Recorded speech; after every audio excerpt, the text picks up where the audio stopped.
I'm Ryan, and today we are going to work on an acrylic landscape lesson. All of the tools and materials will be listed in the video description, and if you'd like help with the drawing process, I'll have the traceable up over on Patreon, along with the reference photo for color matching. With that said, let's jump into it.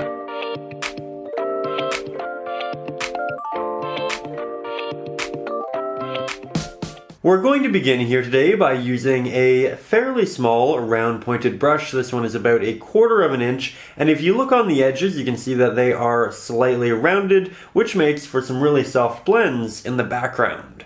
Now, before I actually grab any pigment, I'm going to dip the bottom third of our brush right here into some water, and this is going to do a couple of things. It's going to condense the bristles so we can get a very clean stroke. It's going to extend the wet life of our paint so we can blend for a longer period of time, and it's going to help us spread that paint a little bit farther. But as you can see, I'm wiping off the excess on the rim here because we want the brush to be simply damp, not wet. It's also worth noting that, as per usual, we're going to start in the background of the painting because it's much easier to layer foreground elements on top of background elements than it is to paint background elements around foreground elements. So, let's jump right into that. I'm now going to take my brush, grab some of our primary yellow, the smallest hint of a cadmium red light hue, and some titanium white as well to thicken the pigment and make it just a little bit brighter. Then, once we have this first mixture here, we'll apply it right to where we want our sun to be. And this is something that is going to be layered. We're going to make it brighter and brighter, but I do want a nice yellow base. We do have some good saturation in there, and you can see that I'm just working it out in all directions, moving over my drawing. I'm not too worried about it. We can always go back in and reincorporate that. But once I have that base in there, I'm just going to grab a little bit more water from my brush and we'll make it even brighter. So here we have additional titanium white. Move that into our mixture. You can see our original mixture over here to the right. I always like to retain a little bit of that just so I know essentially what I'm going to be mixing against and on top of. So now we just make that middle part a little bit brighter. We'll let it dissipate as we get towards the edges. And we're going to work with some minor changes here initially. We're just going to warm up. We're not going to try to do anything too dramatic or drastic. And it's important to recognize that when working with acrylics, you really are going to be doing a lot of layering. So it's great to start the project with something like that. There we go, getting a little bit brighter. You can tell that the pigment's getting thicker. We no longer see that much of the canvas kind of through the paint. And now we'll grab some of our cadmium red light hue, move that over here, get some of our yellow, mix up a nice yellowish orange. We want significantly more yellow in this mix than we do our red because we do want it to lean towards orange. And then we're also going to grab some titanium white, but not too much. So there you can see I'm wiping off some excess on the palette. And this is definitely more red than what we have in our previous mixture, despite the fact that it's not hyper saturated or hyper red. And we're just going to start working that around our initial mixture. As you can see here, very easy. Our applications are all still wet because our brush is damp. It's extending that wet life. And we already have a little bit of a gradient going on here with that warmer area in the middle. Well, brighter. It's arguably warmer along the edges actually, because you do have that nice red in there. With that, I'm now going to get a little bit more titanium white, mix that into our previous yellow mixture, and I'm going to go back into this area. And I wanted to take a little bit of a break from this because I wanted to let it dry a little bit. Generally, when you apply too much water or pigment to a specific area, it can become a little bit difficult to work with, so we are going to take breaks, jump around a little bit, but it's just good to recognize how your pigments actually work together, and that's definitely getting better and better. So what we're going to do is clean our brush yet again, going to grab some additional red. We're going to make a slightly more orange mix this time. So I'll keep the original one on the edge here so I can compare, contrast. We'll need quite a bit of titanium white. I think when a lot of people start painting, they innately feel the need to make things hyper saturated from the beginning and very dramatic. What we're trying to do here is keep things fairly subtle. We started with that yellow that was a bit more saturated, but then we muted it a bit. We added that extra titanium white, which will mute your pigments. Now, we're working along the edge and we're consistently interjecting a lot of titanium white into these mixtures to ensure that it doesn't become too much too quickly. I'm also starting by doing very small amounts of mixes, so we're never really making that much, and it means we have to remix things, which I know might seem a little annoying at first, but it really will make you a significantly better painter over the long term. It's a lot of extra practice, and having to color match from the beginning will just really get all of those skills firing and ensure that when we get to the more difficult portions of the painting, you're ready for it.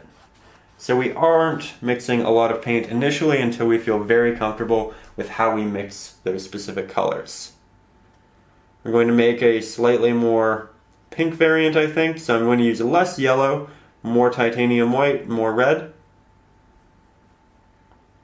I think the orange is just a little bit strong right now, so we're just going to use less of the yellow in it. And here you can see I'm going over that yet again. Again, acrylic painting, very much about the layering process. There we go, going over it back and forth, softening it. We've been painting for 5 minutes now and we just have a very simple gradient. Should be a good indicator that you don't have to rush through these things, and when you're just getting started, it's okay to take your time. I know I have a painting series on the channel called 10-minute paintings, and in it we try to do a painting in 10 minutes, but that's really more just as a fun challenge. When you really want to spend time with a piece, feel free to spend time with it. There we go. So far so good. I think I'm going to switch now to a smaller round pointed brush. This one is going to be 1/8 of an inch, so it's about half the size of our previous one, and we still have that soft round edge, but we also have that nice sharp point, so we can interject some detail in here.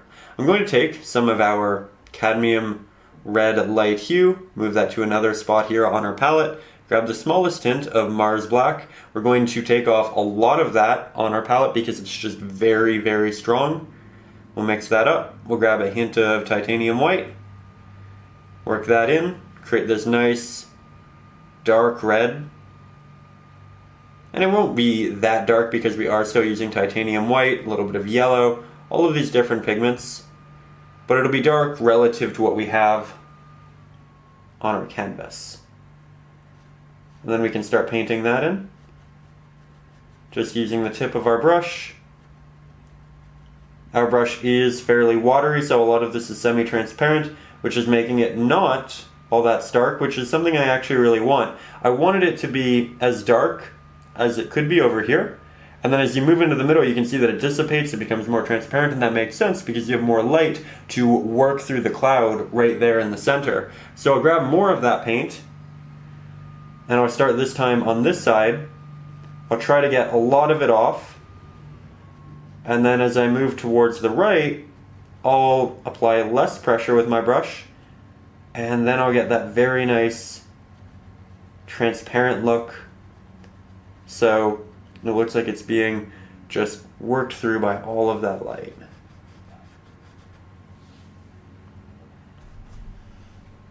We're going to do lots of little details like that in this lesson. There we go. Doing a little bit of a blend up with just a wet brush. Really nice. And we're starting to get a little bit of a form to our painting. We'll have some extra applications over here. They don't all have to be stark. If you have some really transparent ones, it'll look like they're in the distance, and you'll create some extra depth in your clouds very, very simply. So don't feel like they all have to be just like that. Something like that will add a lot to the painting. With that, let's get you a little bit closer. So now what we're going to do is take our smaller round pointed brush. We're going to mix up a bit more of that nice darker cloud color. So we have our red, we have a hint of our Mars black, we have a little bit of yellow, but we don't want much yellow because yellow and black can mix to make a green. And so we're using much more red than we are yellow in these darker mixtures for our clouds. With that, I think we also need a little bit more of a white, and that should be just right. Here we have that slightly darker pigment. We can layer this behind some of the clouds that we have to the left and the right. This is going to build a little bit of additional depth and allow some of these to really stand out. I'm going to get my brush nice and damp again, and without any actual paint on my brush, I'm just going to go in and do a slight blend around the edges of those new mixtures. We're going to try to avoid moving it into the middle, and we want the majority of it to kind of dissipate before we get there. But just like that, we can add a lot of additional depth to our clouds. We're going to continue to brighten it as we're going to move a little bit farther up. Grab some extra red. See how this looks. And you know what, that's actually also really nice. So I think what we'll do is we'll create another lane here. Make it a little bit darker. Definitely need more paint. In the process of mixing small amounts, sometimes you can kind of get ahead of yourself and just not mix enough paint to actually work with. It does happen to me occasionally, as you can see. So it's all about finding that balance. But we definitely will find that balance. So here you can see I am trying to avoid using yellow as much as possible, but I do recognize that we need a little bit of it. So this does have a nice orange look. So we just take all of that, a little bit more Mars black, and we'll give this a go. Testing it first in our previously applied area, and then saying, you know what, that looks really nice. I want to continue right down here. I find that also happens a lot, but it's nice because it ensures that the painting does just continuously improve, right? I think we'll grab slightly more red. And you can tell that I'm always changing the mixture slightly. I think that this is beneficial because it keeps the painting diverse. The viewer doesn't always know what to expect once they've looked at a single subject. They still want to explore. They still want to learn. And that's really important. There we go. We'll have it kind of connect to that one down there at the bottom. Very, very simple work right now. But it will add up, it will accumulate. In the end, we'll have something really special.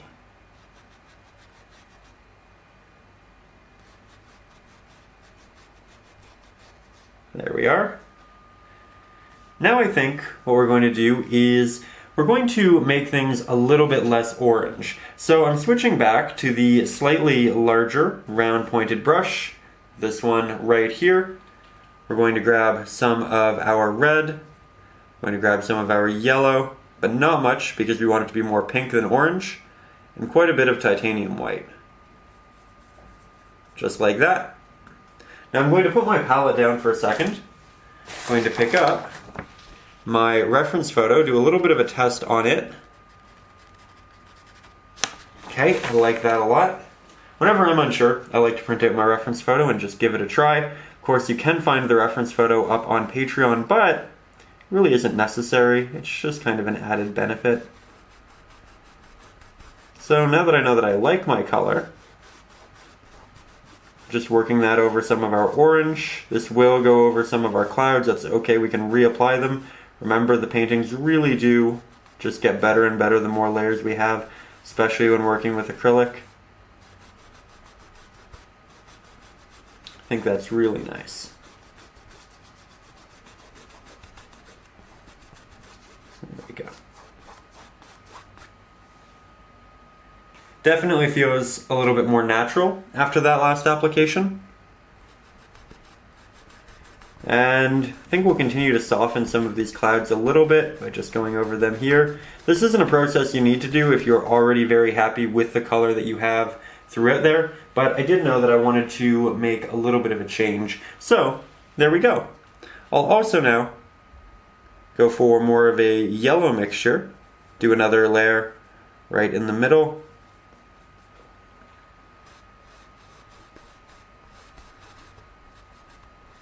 Spread this out. It will blend with that new application that we have, so we should be able to get some very soft blends, which is nice.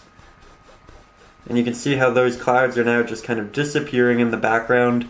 Acrylics are semi-transparent, so you can still see the clouds through these applications, but they're nowhere near as dark as they were. Though they still have that built-in depth that we were working very hard to achieve. So far, so good, really like that. I'm now going to switch back to the smaller round pointed brush. Mix up a very bright yellow. And we'll just put that where the sun is going to be. Either side of this little line right here. Blend that out. Now we have a great glow. Lightly blending on top, applying very little pressure here. And now, we're going to get some of the yellow that we were working with, maybe add the smallest hint of red. Create a nice highlight. And we can apply this right underneath some of our darker clouds to show that they have a highlight on them. That light is reflecting. It's catching the bottom. It's making it a little bit brighter. You want a very sharp stroke for this. So I'd advise using quite a bit of water. And you can kind of create the implication of some other clouds by doing this up here as well.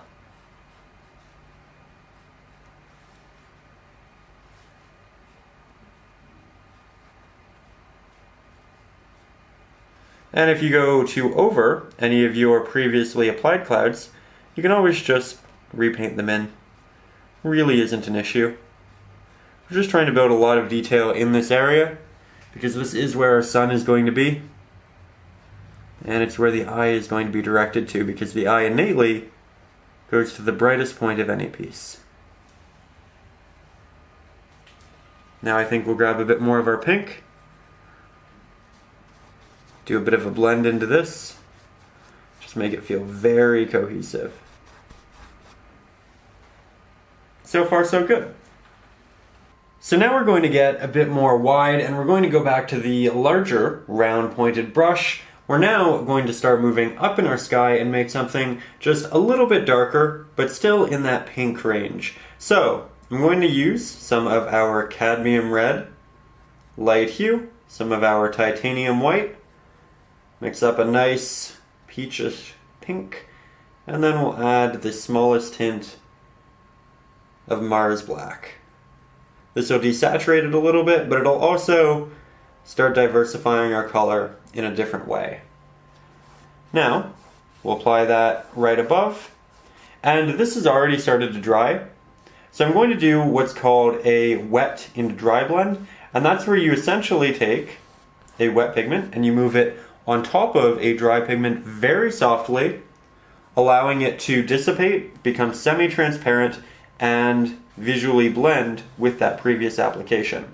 Now, you will see a bit of a line here because this is acrylic paint with 3 or 4 layers. This is acrylic paint with 1 layer. You can see the canvas through this and that bright gesso kind of showing through where you can't here. So there's going to be a bit of a difference until we build that up, but we can do that over a series of layers.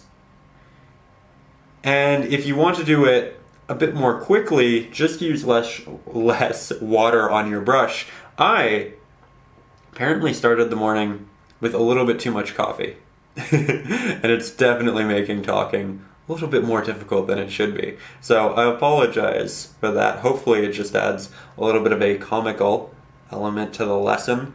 But some mornings, you need that extra coffee. With that, here, we're going back, we're remixing. I'm mixing more of the pigment than I have in the past. I am allowing myself to do that at this point. We have warmed up for a while. I do trust my mixes significantly more so than I did at the start of the day. And I think we can go into it with a bit more trust. So, start applying this.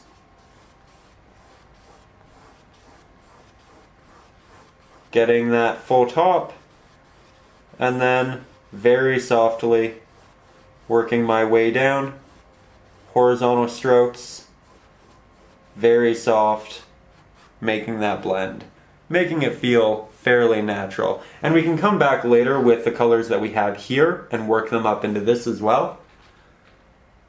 Just taking baby steps.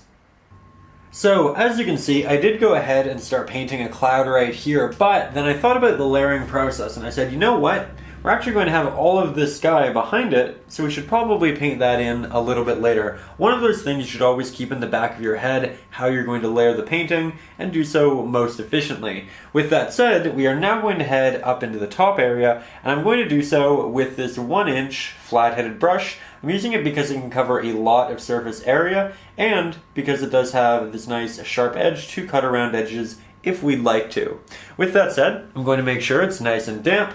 Then I'm going to grab two new colors. Here we have an ultramarine blue and we have a primary red. I'm going to use a lot of ultramarine blue and then maybe 1/10 of that in primary red.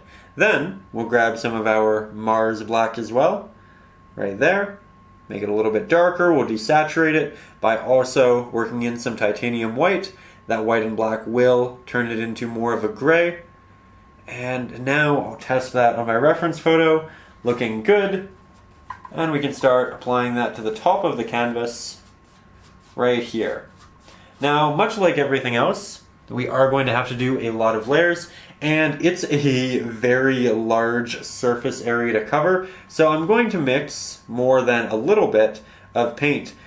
Initially, we were using very small amounts because it's just very good for your painting progress to go back, remix things, retain that information, kind of test yourself. But when it is this large and you want to paint a lot of it wet into wet, generally it's good to really start mixing a larger amount like that.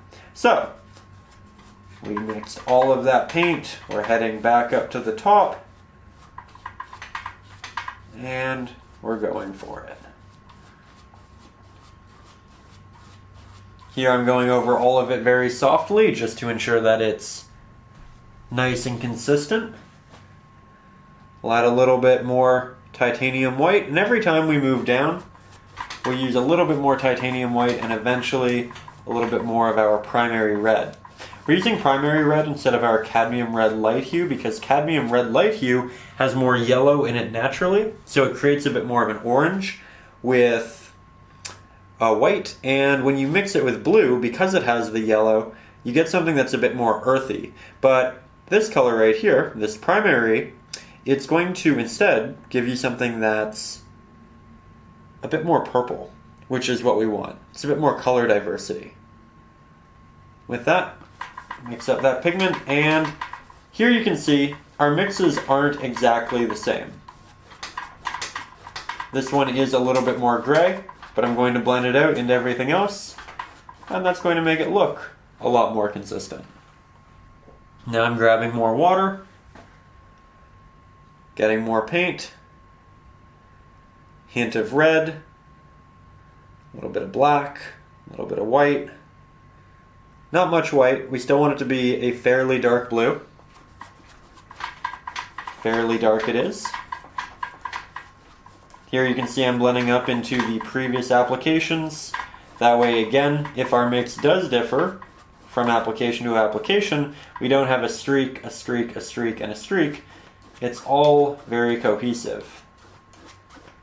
And in the end, we're going to want this to be a bit of a gradient. So we'll probably make the top a bit darker later on and the bottom a little bit lighter. But when you're just getting these first applications on, you don't really need to worry about it. I'm also trying not to scrape the canvas.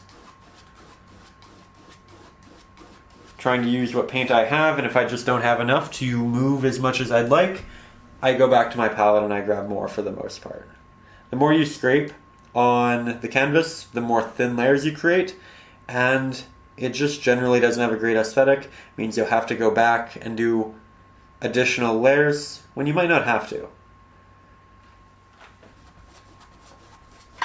I know initially a lot of us are kind of apprehensive to use a lot of paint because we just go out and we buy all of these new tubes, and it's initially quite a bit of an investment, right? And you don't want to kind of accidentally waste paint, have it dry on the palette. But I think in a lot of scenarios, it's better to overmix, let it dry. It's okay to lose a little bit of paint if it means the painting itself is going to be a lot better. So don't be afraid to add paint to your palette and to your canvas.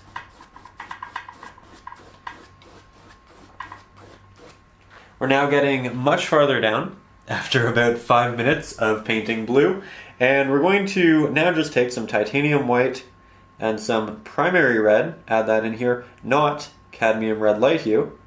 Remember, we want more of this beautiful pinkish purple, not what we had otherwise, not the more earthy tone that we would have had. We'll blend that into our blue. Very nice soft mixture. Do a bit of a blend upwards. I can tell that the top's starting to dry a little bit, but it's okay. Just cleaning my brush now. And you can tell that we do need to make this quite a bit brighter before we get down there. So take some titanium white, start moving downwards in this little mix. Make it a bit more red. The red did darken it a little bit because its natural value was darker than what we had mixed. So add some extra titanium white yet again.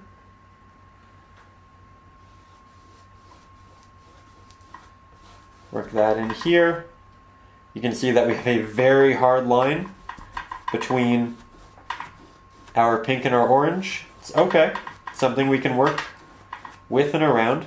It's not an issue.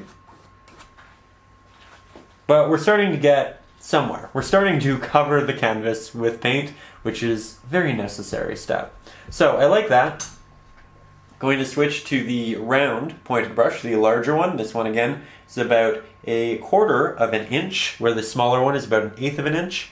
I'm going to make sure this is nice and damp, and we're going to start moving some of these nice oranges up there. So here we are going to our red, and this is all dried, so I'm actually going to move kind of on top of it just because we need the space. We'll add in some titanium white, we'll add in a little bit of our yellow, not much. We'll add in a hint of our Mars black, again not much, taking off the majority of the extra. We'll hope this matches this quite well, and it really does, so that's fantastic. Here, starting to do a bit of a blend. I'm moving it up in a little bit of a wispy motion. Can also move the blue and purple down, so now we have these very thin elongated clouds. Some really nice depth in here starting to form.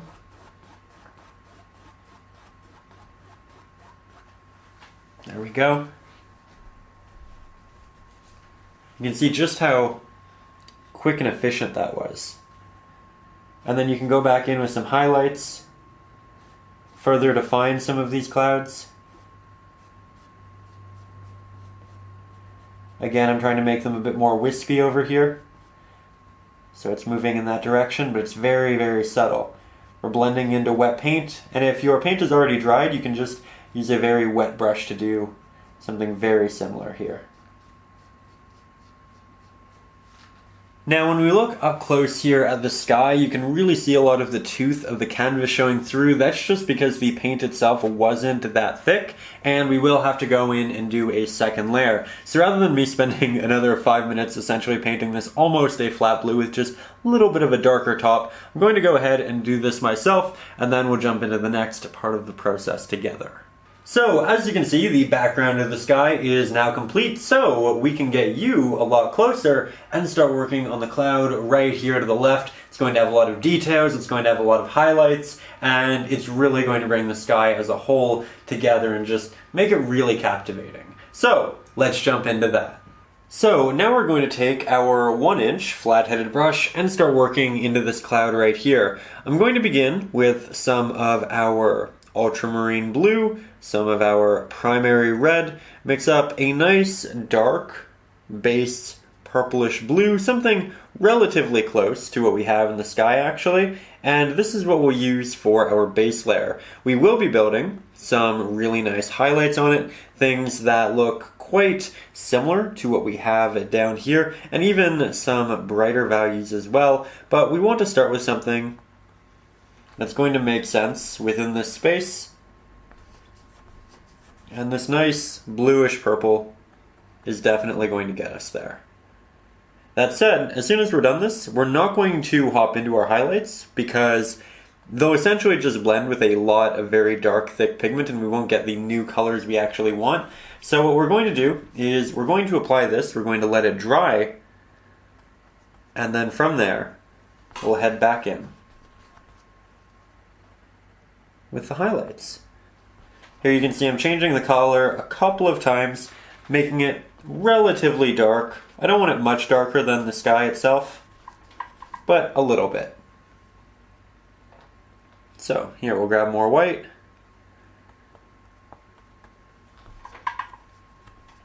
Work that in, and that's actually really beautiful. So do a bit of a blend up here. I have a lot of paint here on the canvas, so I'm not too worried about spreading it about. I think we do need to make our brush a little bit more damp though.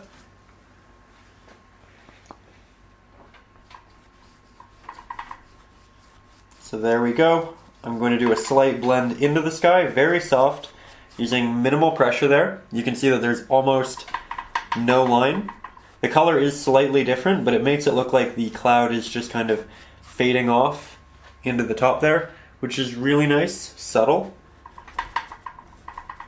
And we can try to do something similar over here, but we're going to need a bit more water on our brush to make it thin enough. There we go. And I'm just going to use my finger here, do a little bit of finger painting, and soften that up. Then we will create a bit more of a sharper edge over on this side. Because we'll be fully covering it with highlights, it's not going to matter all that much. Need some more paint. We can make it slightly brighter if we want to, but again, it won't matter much. We're not really going to let most of this show through. We just want a nice base layer so the white of the canvas isn't showing through. And this will look cohesive with everything else through transitions. So I'm just double checking my reference photo, saying, okay, we're going to have clouds go up that way, and this will all be bright. So we can just paint this how we'd like. Just trying to eliminate the canvas. You can even see right here that there's a bit of a chalky texture. You can see the tooth. It's okay. It's actually great. Okay, I'm now going to let that dry and then we'll come back into it together and build on the highlights. But I really would give it 5 or 6 minutes to dry before you move in again. So now that our base layer here is fully dry to the touch, we're going to switch over to our larger round pointed brush and we're going to start working on some highlights. I'm going to begin by grabbing some of our titanium white, a little bit of our cadmium red, light hue, and a little bit of our primary yellow over here. We'll mix up something nice and bright, and really try to find a similar color to what we had before. Now I am mixing on that previous mix so that I do know that I'm fairly close. I'll start applying that here, and as you can see, it's rather bright, but that really isn't an issue. We do want this to be fairly bright. What is a little bit of an issue is that acrylics are semi-transparent, and you can see the purple through this a little bit, and it's making it look a bit more cool than we want it. So we're going to work in some of our extra cadmium red, but we're also going to grab a little bit of our primary red as well, because it'll look really natural with the cool blues that are showing through underneath. So we're using both reds. We're making a brand new mix right there. And just like that, we have something really, really beautiful. It's a great color with this. It's a great color with everything we have there. It's extra bright. And it's really exactly what we want. So here you can see we're working on the right-hand side and the bottom for the most part. We'll start blending up towards the top left. We are doing some wet into dry right now, as we talked about previously. And we do have a bit of a darker cloud right there that we definitely want to brighten up. So I'll grab more pigment.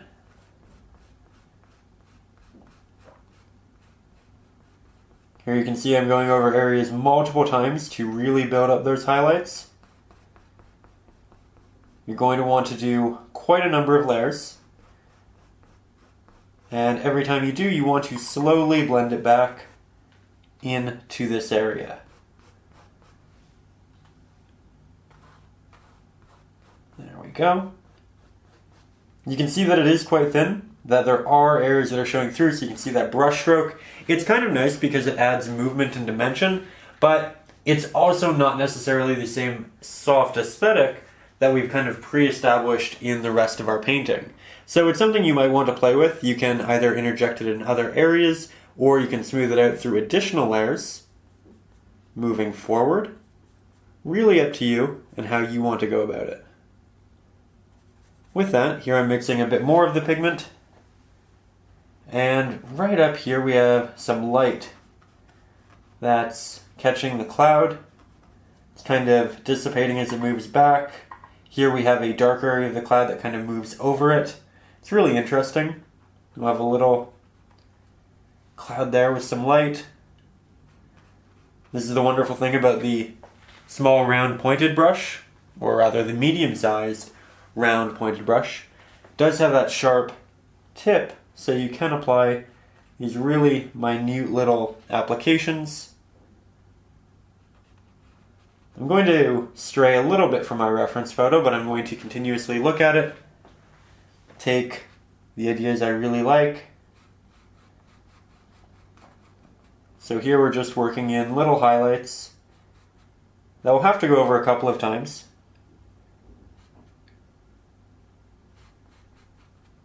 There we go. You can see I'm doing little taps as well as drags, trying to create little separations, ensure that each cloud is always progressively changing.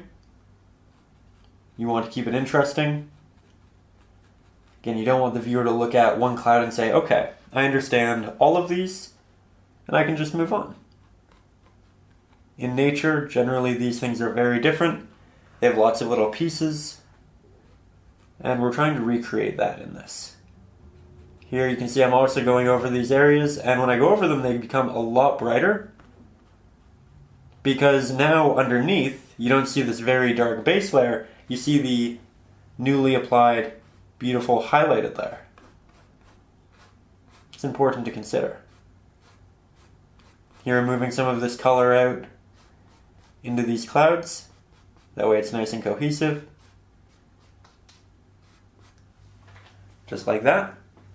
I'm going to make that much more of a pink though in the transition. So I'll grab some more of our primary red because it does move more into the blue.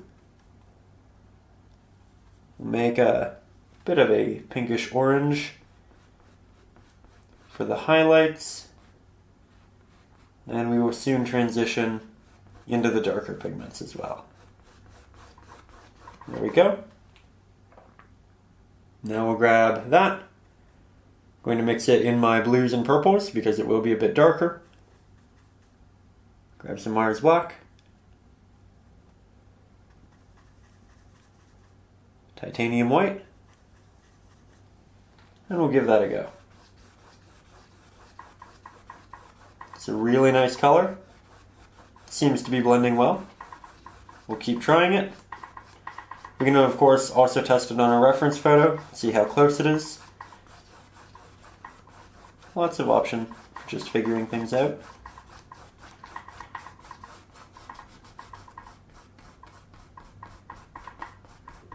There we go. Really working that, as you can see. Now I think we'll make it even more blue as we continue to head up.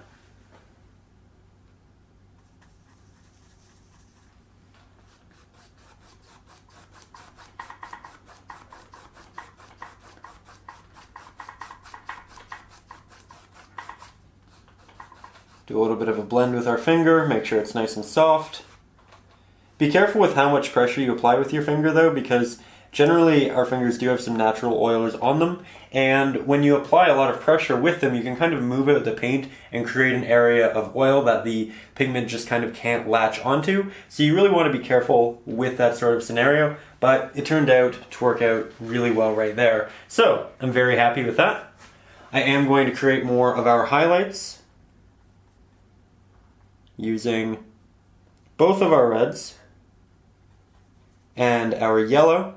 And just so you kind of remember for future paintings, ask yourself right now why we use the cadmium red light hue and why we use the primary red. What each of them specifically does to aid our painting, and why we can't just use one of them. For this anyway. Just think about it for a minute.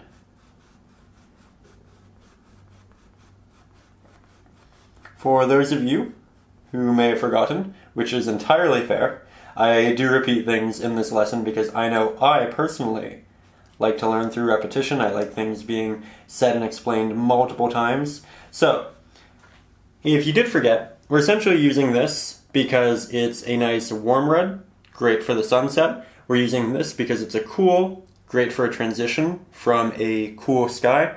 And this red mixed with our ultramarine makes more of a purple, while this red mixed with an ultramarine makes more of a brown. So different reds and blues will have different effects together. Sometimes you'll want more of an earthy look, so you will want that brown, but sometimes you'll also want a really nice purple.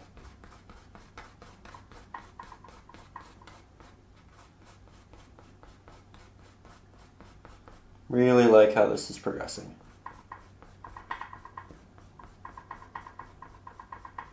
You can see I'm just slowly building it up.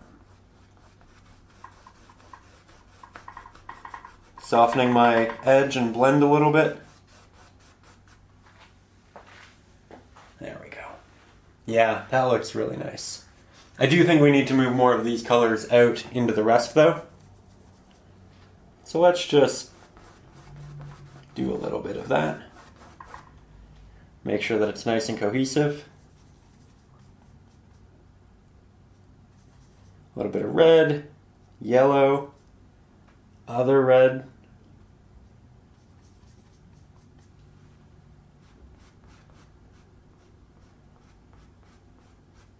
I have one area right here and it's rather hard to apply paint to. Definitely need to let that fully dry to cover it properly.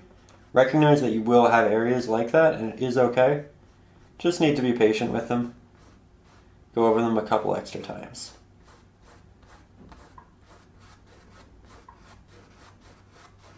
There we go.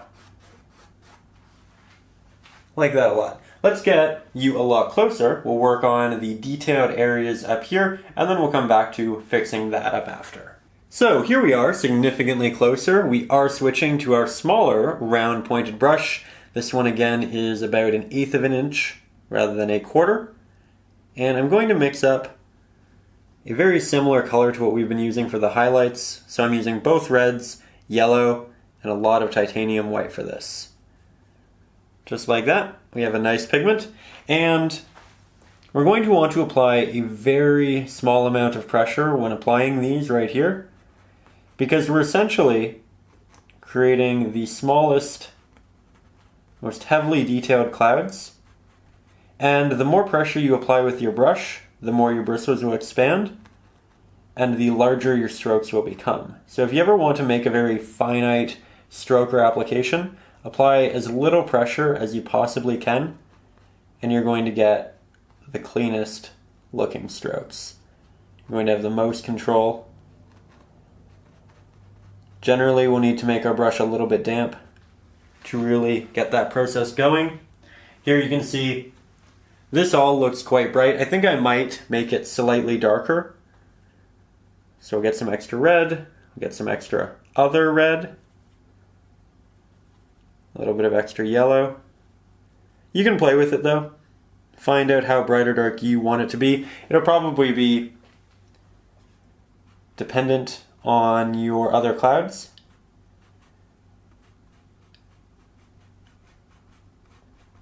You can see, very easy to change.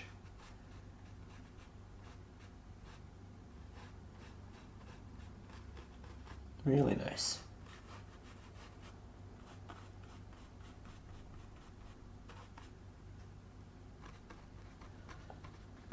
And I think I'm going to make significantly more small clouds with this pigment. Kind of come from the bottom here.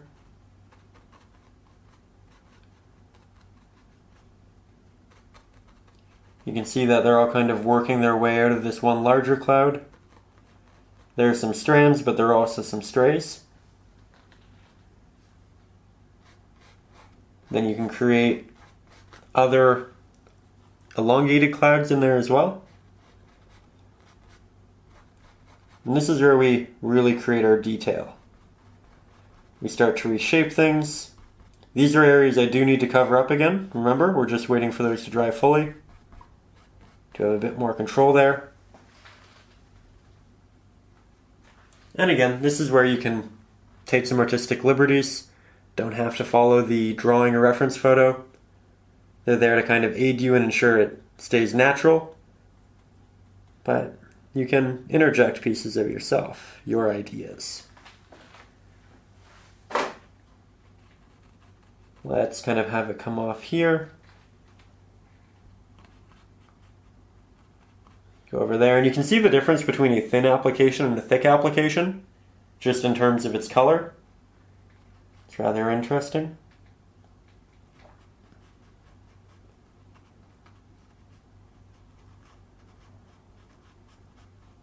Maybe we'll combine those two.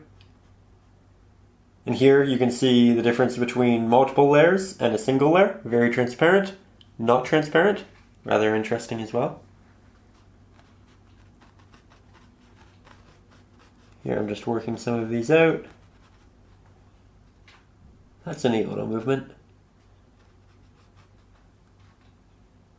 Then I know I want some much, much higher. Want them to be a bit softer, maybe a little bit darker. I've got a lot of paint off my brush already, so what I'm doing right now is going to be significantly more thin, and therefore semi-transparent. That means the blue will show through, and everything we're doing right now is going to look more subtle up here than it does down here, which is exactly what we want.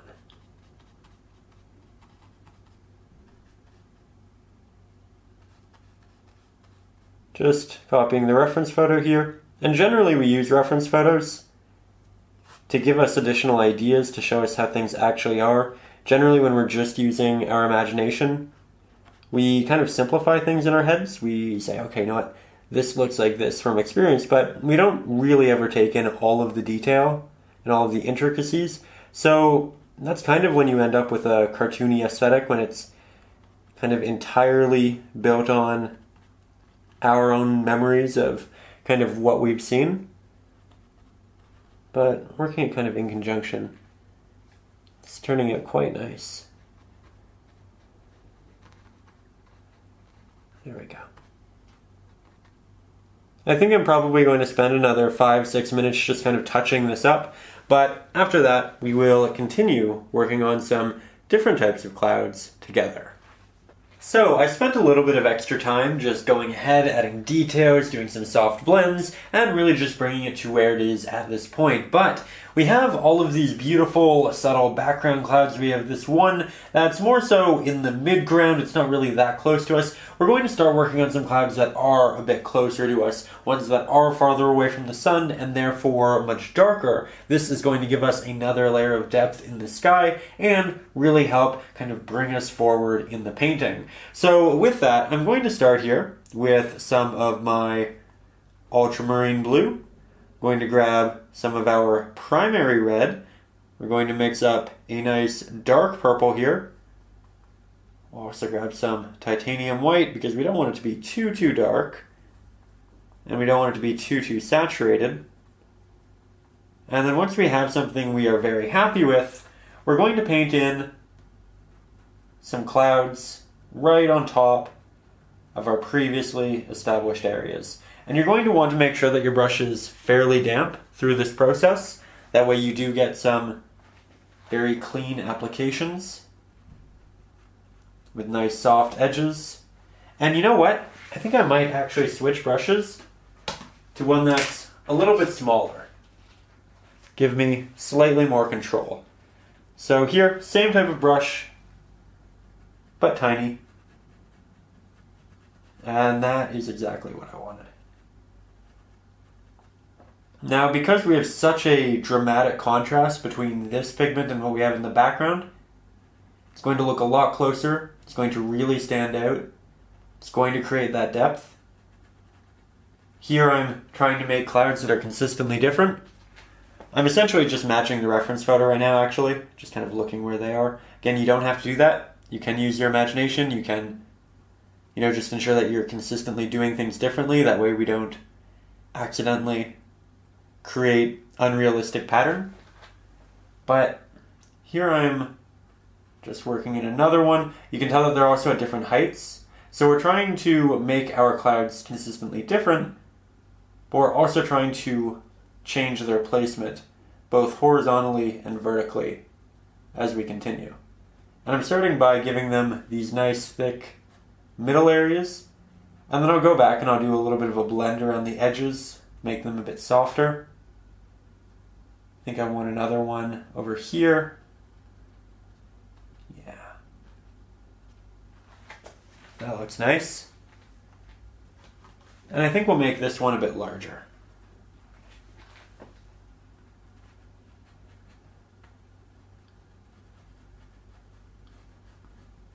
There we go.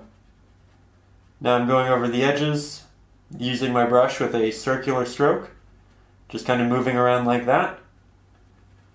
It's going to soften the edges, make them less harsh, give us a bit of a gradient, land on that nice cloud aesthetic. Though not all edges of clouds are soft, some of them are sharp, like what we have up here. It's really going to depend on the type of cloud, how light's hitting it. And we're also going to create some smaller, more semi-transparent ones, like this. And I know the camera's quite far away right now for the detail work that we're doing, but I think it's important that you see kind of how everything's spaced out. And when you're up close, that can be really difficult to gauge. So when you paint things like this, while they're detailed, you might want to actually paint them farther away. Hold your brush out farther. Just make sure things are kind of where you want them to be. Pre-drawing can definitely help with that, but painting from a distance is also quite useful because while something may look good as a drawing, once you start incorporating color and value, things may change. Here I'm just going over these edges, making it a bit softer. Really like that.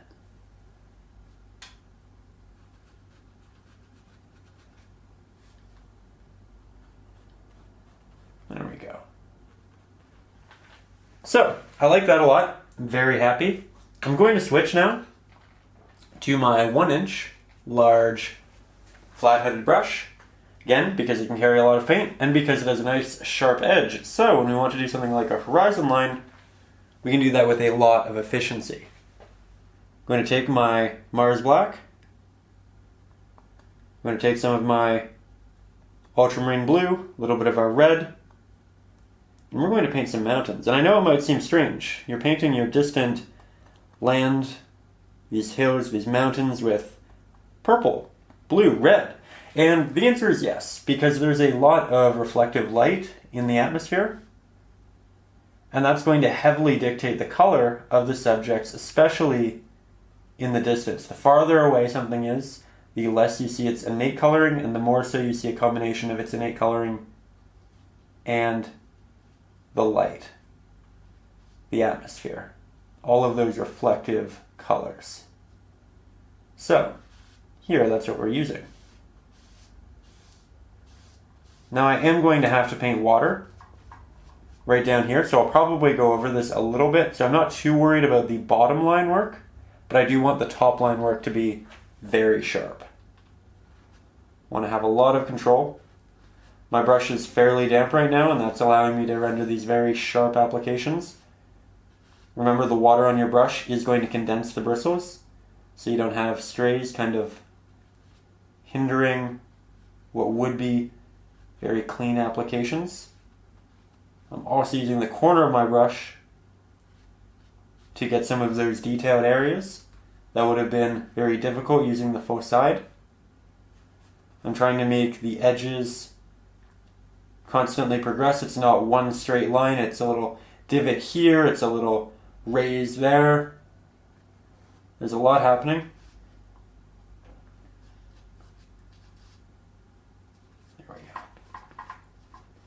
And now you can see that we're covering up portions of the sky, actually.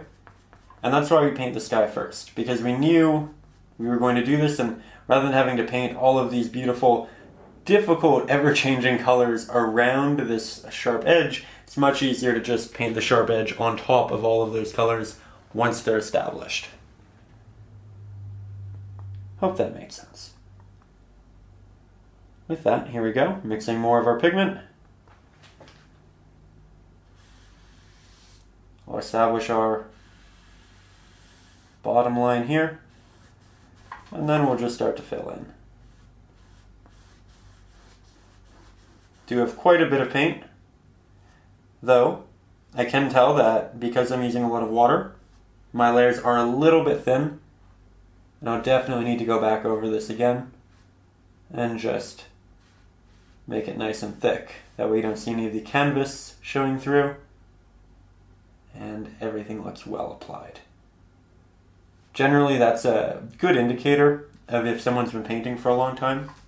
If you can kind of get up close to the canvas and see that the layers are thin, generally it's a bit of a newer painter. But if everything's quite thick, even just layers that are relatively flat, then you know, okay, they've really put a lot of time, thought, and attention into this.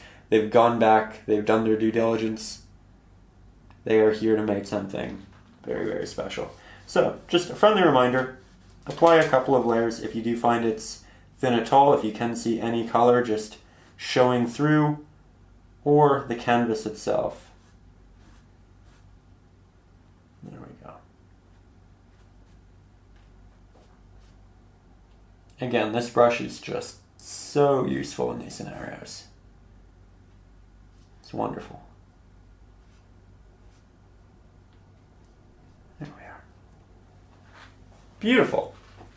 Okay, so what I'm going to do next is I'm going to start working in the water down here, but we've been using a lot of very dark pigments as of late. We did the sky, we did that, and our brushes are now quite dark. Our water is quite dark. So if we wanted to move into a brighter color for the reflection, and we wanted to use these brushes in the water that we have, we'd probably dilute that very bright pigment. We'd make it a little bit muddy, a little bit dirty. We don't want that. We want to ensure that we have those clean pigments, that they aren't disrupted by our previously applied pigments. So we're going to take a little break. We're going to let that dry fully. We're going to clean our brushes, clean our water, and then we'll be right back with the water. So we are back, we have clean water, clean brushes, and we're going to head into the reflections here. This first strip right here is going to be a bit more of a pink. It's going to have a shimmering in it. So it's not going to look like a perfectly clean reflection, but that will occur later down here in the painting. The way water looks does change dramatically depending upon how far away it is, and it's important to remember when we're actually working on it. But with that, let's start with mixing the color for the area closest to the background and work our way forward. So for this, I'm going to grab the larger 1-inch flat-headed brush. I'm going to mix somewhere in between these two colors. I know that I want it to be a fairly bright highlight, and we'll grab a little bit of blue as well, quite a bit of titanium white. Mix that together, and that looks very, very nice to begin with. To make it a bit darker though, hint of Mars black. The black will mix with the white and desaturate it, so we will need more actual color. So you can see I'm grabbing both of our reds and our blue, really just grabbing a combination of all of the colors we've previously used, and that is darker. It's a nice color. I think this is what we'll start, and I'm also just going to test it in here, make sure that it is something we've used. And I'm going to start on this side right here. Now it's a good color, it's not too bright, but it's a real reflection of what we have there. Make it nice and thick, get a good application on there. If it's not perfectly straight on this edge, I'm okay with that, because again, we will need to go back and clean that up. Might incorporate a little bit of it over here. And then I think we'll make something a bit brighter for the middle, maybe a bit more pink. So we'll interject both of our reds and more titanium white. Mix that up well, get it on both sides of our brush. I like it. I think we need more yellow, or some yellow rather. And that means we'll probably need more red. I'm going to go with the orangey red because it'll mix better with the yellow.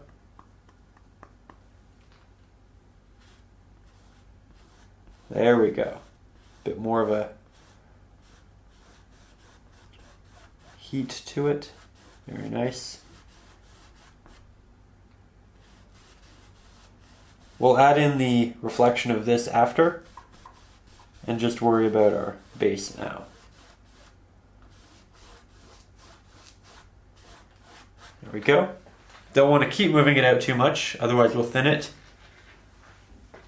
more than we want.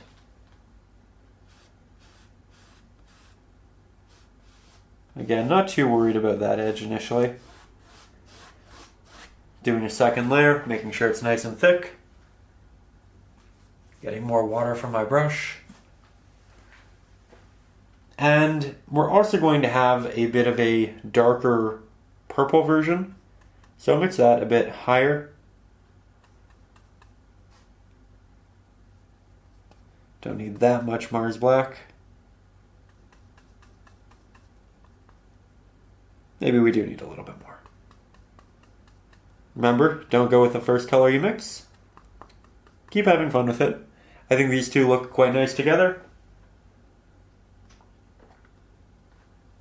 And I'm just going to tap my brush onto the canvas, create some textured lines in the distance here.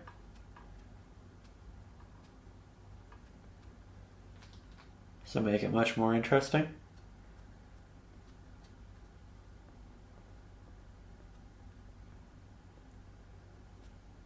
There we go. You can see it's not all that different from the purple that we have on the sides. So it's just a little bit of pattern. Quite nice though. I like that a lot. Cleaning my brush well now. Because if we do go back to a yellow and we have blue on our brush, we will get a green.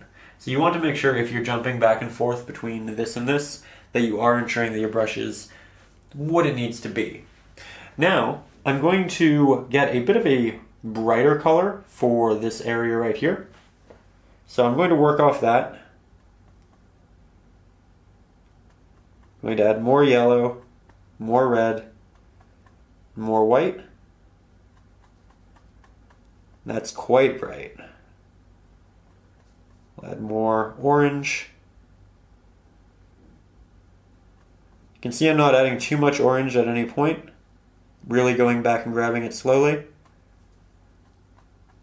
That's a beautiful color. Let's work that right in here.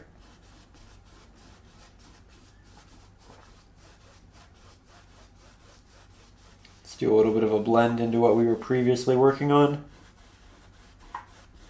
So we go from more of this pinkish orange, purple on the edges, to more of a pure orange, but we don't want it to be too strong. And right now it's quite strong.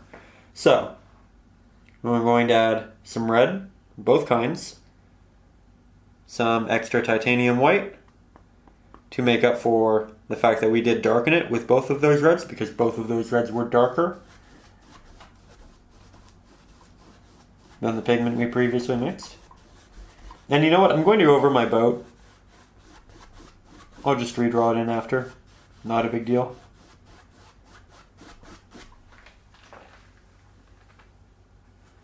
Looking good. Could be a bit more pink still.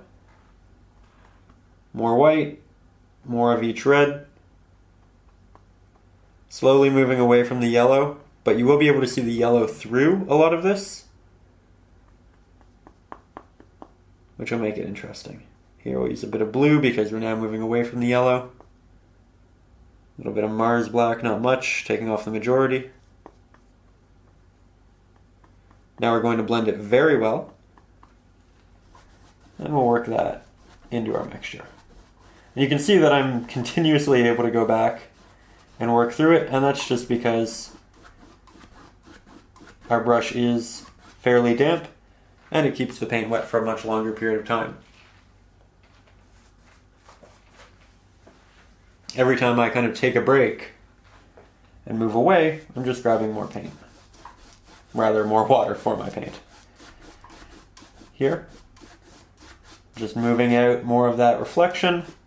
This is really an amalgamated color of that, but we will go into this and add more of those specific colors after. We're building that base layer first. And I know that we need this color over here as well. Again, covering up my boat, not worried about it, we'll redraw it. You can always go back to the start of the video, see it again, or use the traceable up over on Patreon. Up to you. You can also design your own boat. Have fun with it there too. Again, this is meant to kind of give you ideas, not kind of hold you to a certain design. With that, I'm going to continue moving farther down, so I'm going to move the camera a little bit farther back, and then we'll continue painting together. So here we are, we're a little bit farther back, and we're going to continue down here in the bottom. This time, I'm going to grab some of our blue. I'm going to put that in the area where we have most of our blue. I'm going to grab a little bit of our primary red, make it cohesive with everything else we've used. We'll grab some Mars black, not too much, some titanium white, again, minimal amount, and we'll mix up a nice dark blue for the bottom of our canvas. Yet again, I'm going to paint over the rock that we have in there. I'm going to paint over our boat, and I'm essentially just going to move this all the way up to there, and then we'll do a blend like what we did in the sky. So, we'll need quite a bit of paint for this. Blue, black, titanium white. Remember, while I generally do like to mix very minimal amounts, when you are working in such a big area, it can be very advantageous to just go for the big mix, save the time. That way things kind of aren't drying on you while you're remixing pigment. And we're going to make it the darkest on the bottom and make it progressively a little bit lighter as we move up. Same thing as what we did in the sky, just kind of backwards, upside down, right? It's also worth noting that for the most part, reflections, the water, they're going to be slightly darker than the sky. It's a general rule. It's something you can break, but it's something to keep in mind. So you may want to make your blues and your water slightly darker than what you did up at the top. Here, just making it significantly darker. And this is going to be a little bit loud just because of how my easel is placed. So I think what I'm going to do, I'm going to continue moving my blue all the way up here, and then we'll do the blending layer where we kind of put the two together right after that, just so you don't have to listen to the sound of the easel and the brush. So here's just an example of us making it brighter. Here's an example of us applying it right above the dark pigment. Soft blend. We'll progressively make it a little bit brighter as we continue moving up. And I will see you guys in just a minute. So we're back, and as you can see, we've finished up that gradient there. It's pretty much dry, though it doesn't have to be. The next step is going to be combining this right here with this. I'm going to be doing so with the larger round pointed brush. This one is about 1/4 of an inch, and we're going to start with our blue because we know we need that there. I'm going to make a new mixture right here. This is fully dry, so I'm not worried about any kind of cross-contamination there. But now we need an orange for that. I know if I mix this with this blue, I get more of a brown. So instead we're going to go with the primary red instead. I'm going to mix that up. Here we essentially have the color for that. Here we essentially have the color for that. So I know I need something on the same level of brightness as those two. So we're just going to start adding some titanium white now. We're going to add a little bit of Mars black because we can't have it being too saturated. There we go. I think it's a nice progression from those three, but we'll see what it actually turns out to be on canvas. So I'm going to go over my edge. As you can see, the boat is fully gone for the moment. Going to blend it both on top of the orange and the blue. I'm also going to wet my brush, grab more of that blue that I still have mixed on here, mix that directly into the purple, just make that extra soft.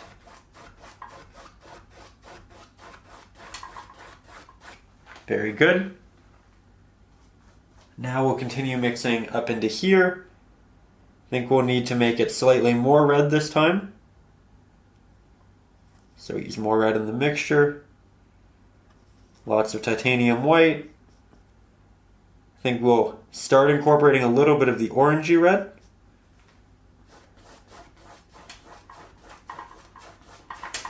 If I end up pushing the orange up a little bit, I'm okay with that. I really like our blue. If we have extra, I'm going to be happy. Still looking a little rough right now, though. Yeah, okay. Let's remix more of that for the moment and blend it into what we have. Because you don't just have to blend wet onto dry and wet onto dry. You can add more of the blue, blend it up. You can add more of the orange, blend that up. And I think that's our next attempt here. We'll try a couple of different things. So we mix that up. Beautiful color.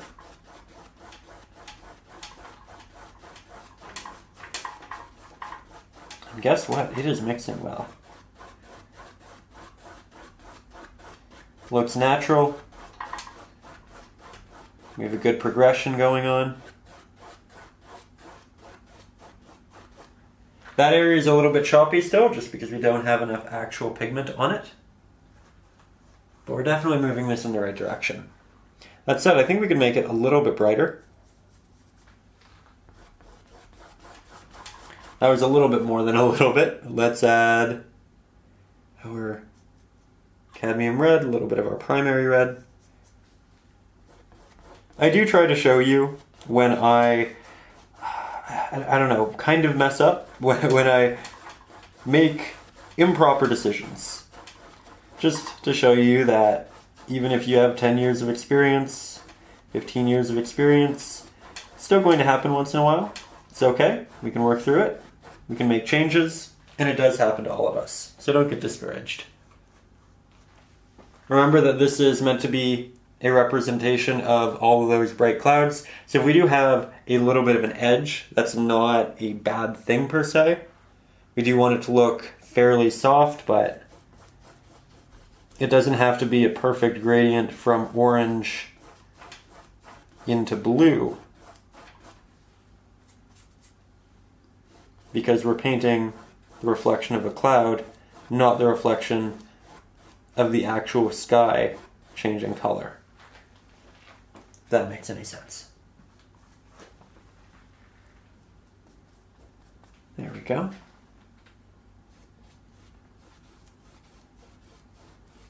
I think this will make that look a bit more clear. Add a couple little openings here that are in the top. Definitely worked out quite nicely. And the water is still very simple. Still need to add the reflection from the light right there. And provided your brush and water aren't quite blue at this point, we can start adding that. But if they are, you're going to want to change your water and clean your brushes. Because again, you don't want the blue on the brushes or water mixing with the new yellow that we're mixing. Here we're using our cadmium red light hue, our primary yellow, titanium white. Saying, okay, sun's right here. It's going to leave a reflection directly down. Then it's going to open up right here as we start to view the water differently. We're going to blend to the left, blend to the right, make it very soft as we move to the left and the right. We want to make sure that we really don't move anywhere close to the blue with such a pure yellow.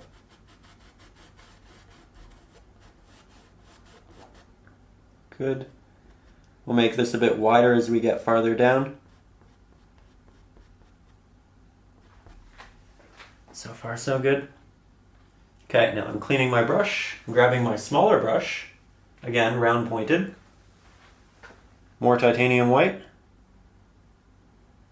Mix that into what we have.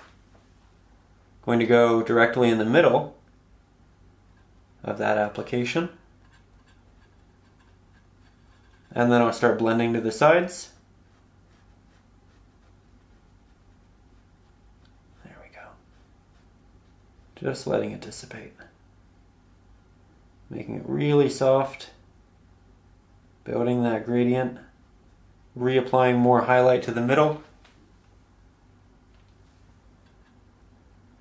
I'm also taking my my pinky finger rather, and I'm bracing it on my easel or a dry part of my canvas to eliminate shake from my hand.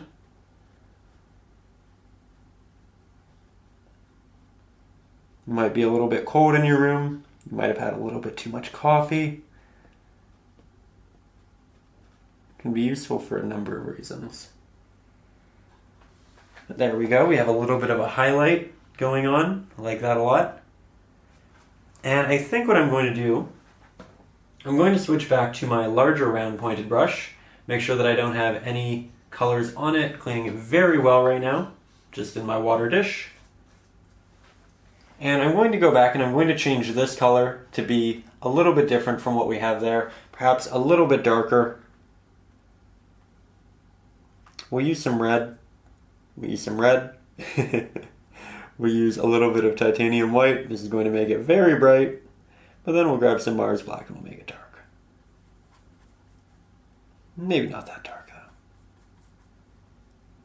though. Again, all part of a process. Trying different things, and it's a see-through palette so I can kind of see what I have early on, which is quite useful. This might be a little bit too dark. Go back to the titanium white, which will desaturate it more. Grab a bit more red, a bit more titanium white. See how that fares. pretty interesting.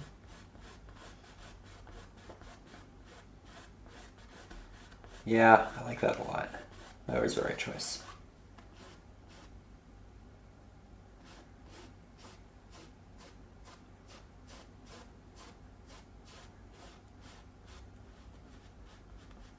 There we go. See where else we can work that. Maybe add a little bit of movement into the water. But at this point, we've been very close to our painting for almost 10 minutes. So what I recommend is taking 5 or 6 steps back, making sure that your colors are matching the top, that everything does look cohesive from a distance. Sometimes when you get too close, it's easy to kind of zero in on a single area and make that look great, but kind of let it get away from the rest of the painting. And we're going to take a minute now to ensure that we're not letting that happen. So let's take a couple steps back, give it an honest look, and then proceed from there.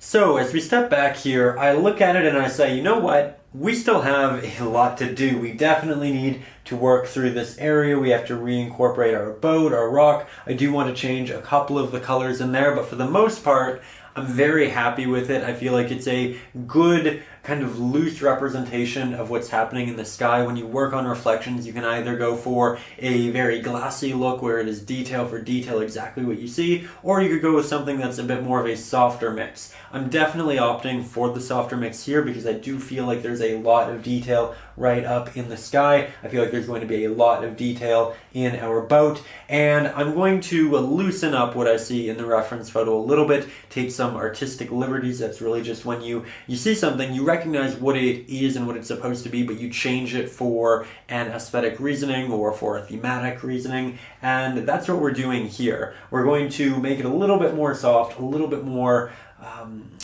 flowing rather than just a very perfectly still glassy reflection, and we're going to continue from here by working on this area right here. So let's get right up close and have some more fun. Now, I was going to head over here and start working on that area, but I ended up mixing up the same blue that we had right there. And I thought, you know what, it would look really neat if we just created some movements in the water. So I made these almost horizontal lines. There's a little bit of a curve in there just to make it dynamic. And I'm just interjecting those throughout the water a little bit here, creating some separations. I think it's going over really well. It's not in the reference photo. It's just kind of an idea I had. And again, it's okay to take those artistic liberties and have fun with it. Trying to make sure that the end here is very sharp, very fine, and then it moves into something that's a bit more large with the body. Might straighten them a little bit, just see how that looks. We can always cover it up. It's acrylic. It's very forgiving. That's one of the wonderful things about this medium. If you don't like something, wait 5 minutes, let it dry, and then cover it back up again.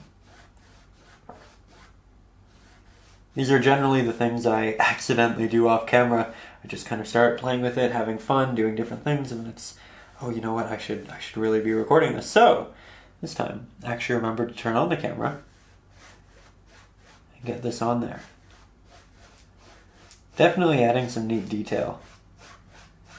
Here I'm just using a little bit of a lighter pigment, which I still have on my brush from the mix, to make some of these movements down here. Being very loose, not applying much pressure at all. But this will essentially justify it not being a glassy reflection. I think it's really, really nice. Moving that up here as I start to run out. And then it can start to become more horizontal the farther away it gets, because optically it will change. Yeah, okay. Really, really like that. Definitely a step in the right direction. Now, let's move over here and actually do that part of the water. So now here we are all the way over on the left hand side of the canvas. I am going to be using the 1-inch flat-headed brush, and we're essentially going to be creating a very loose reflection of what we have up here, right down here. It's going to be quite dark, but it's not going to be that dark. So we'll start with some blue, we'll grab some Mars black, and then we'll add a hint of titanium white. We'll also do a hint of red, just to make sure it's nice and cohesive, but we definitely want to ensure that it's more blue than it is red. So there we go. Now we're just going to start by crafting a nice line here, ensuring we do move on top of all of that white pigment, or white gesso rather. Going to try to make it nice and thick. And then as we get towards the edges here, I'm going to be very careful. Going to do a bit more of a tapping effect. And I'm going to slowly bring this over to the right hand side with something that gets more semi-transparent. Trying to create this slight texture, this little shimmer in the water. Just like that.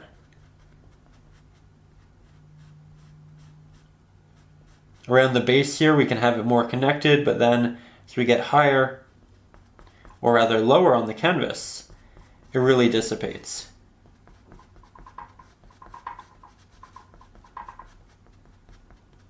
See that? Once we thicken up this area, it will look a lot better. Again, acrylics, all about building those layers, having that patience. We'll get there.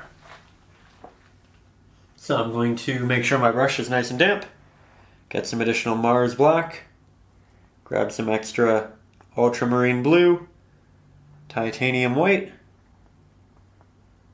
a little bit of red, not much. You know, let's grab more blue yet again. Seems every time I grab red, I say, okay, we need a little bit more blue. And there we go. That's a much more thick layer. I'm not going to go all the way over there because I do want it to get more semi-transparent the more we move out.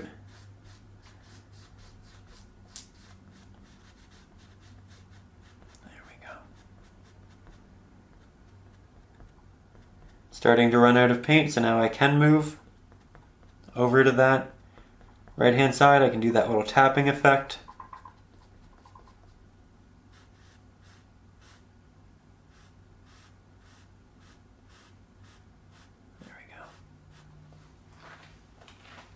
Being very soft with my strokes. And then we can switch to our smaller, dropped that. Switch to our smaller round pointed brush, grab more of our pigment, and we'll continue from there. I must admit, I'm getting a little bit clumsy. While this video isn't that long yet, in between the actual painting processes, sometimes I pre-mix paints. I might do a small little draft of the part of the painting. I do a bunch of little things just to ensure that the lesson itself is kind of as smooth as it can be. And because of that, it's now quite late. I think it's 9:30 at night, and I started in the morning. So, been painting for a long time now, and this would definitely be something I do over a couple of days. So recognize that while the videos may only be 2 to 3 hours, they might actually take a couple of days to make, because I might do all of these subjects a couple of times on different canvases, just to ensure that I'm getting the layering process and everything as good as I can for you. And the lessons are fairly concise. That said, I do still try to, again, incorporate some of my little mistakes and things like that, because I think it's important to recognize that they do happen, and I think you can learn a lot from kind of working your way out of them. With that, I really like how that looks. The next step is to remix more of this color, kind of tap it into this, creating more of those little openings, but I don't want to do that until that is fully dry. So, what I'm going to do, because that is fully dry, I'm going to take a little bit of our orange over here, some of our titanium white. See how close that color is to that. The answer is very close, lucky us. I'm going to find that light. And in between these darker applications that I put, I'm going to do a slight highlight, blend it off to the left and the right. This is going to give us some extra depth, extra movement in the water, look really natural. And here, as you can see, I'm trying to make it much more opaque in the middle, and then it gets a lot softer as you move to either side. And then I'll also let it get darker as we move back down to the bottom, because we want the eye more so in the middle of the painting, and the eye again will just naturally go to the brightest point of any piece. So we want it to be brightest here, to get slowly darker as you move down, and it'll have a big impact in the end. There we go. Let's make it a little bit brighter.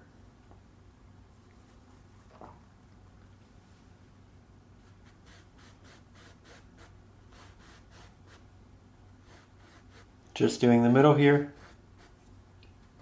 Soften that with my finger.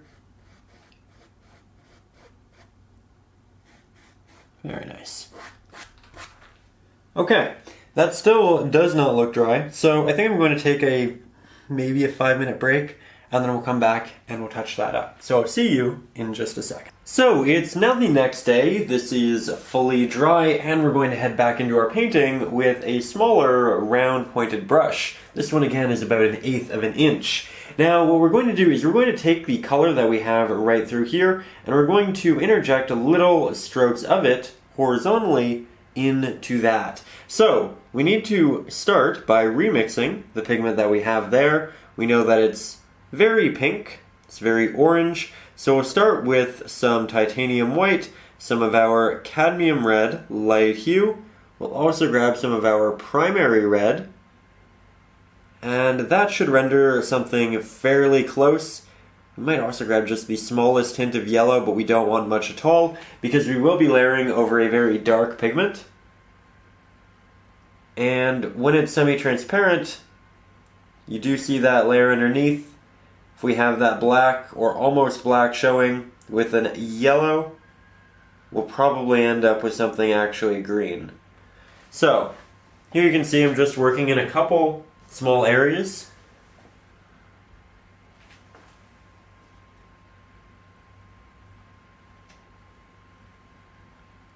Bringing them from our larger body of water, rather our light area of said body of water, this is still water, and just bringing that in.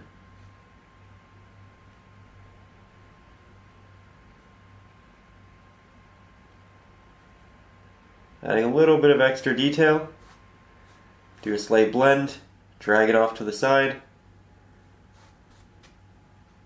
and I really think that's all it's going to take. Very happy with that. And now, it's time for us to redraw in our boat. So, again, you can go back to the start of the video, see how I had it drawn there. You can do a boat from your imagination. You can use the traceable, the reference photo, really, whatever you'd like. Or, you could finish the painting without a boat. You could add in some rocks, really up to you. But I am personally going to go ahead and draw said boat, and then I will see you for the painting portion in just a second. So, as you can see, I do have the boat drawn in there, and I just wanted to show you what I used. I have this set of Conte, which is essentially just colored chalk. It's great because generally it comes off with just a little bit of water or a damp brush. It doesn't leave any residue on the canvas, and so it doesn't dilute any pigment. It's also something, you can do. You can take off, and then you can try again very quickly. But once I had everything kind of solidified, I moved into these woodless colored pencils. I used a white one, as you can kind of see. It's very faint, but again, the idea here was I wanted something that I could draw with, but that wouldn't dilute pigment. Actual pencil on canvas will generally really work its way into those brighter colors, and it can make things look a little muddy. So just something to consider: woodless colored, pensos conte, different ways of getting that drawing on the canvas once you have your paint on there. And with that, I'm going to now take my 1-inch flat-headed brush. We'll grab some of our Mars black pigment, move that over here, grab a little bit of our blue, which has started to dry on our palette, a little bit of our primary red, work those together, and this time I'm actually not going to use any titanium white. I'm just going to jump in and make the darkest subject yet. It's going to make it look closer to us.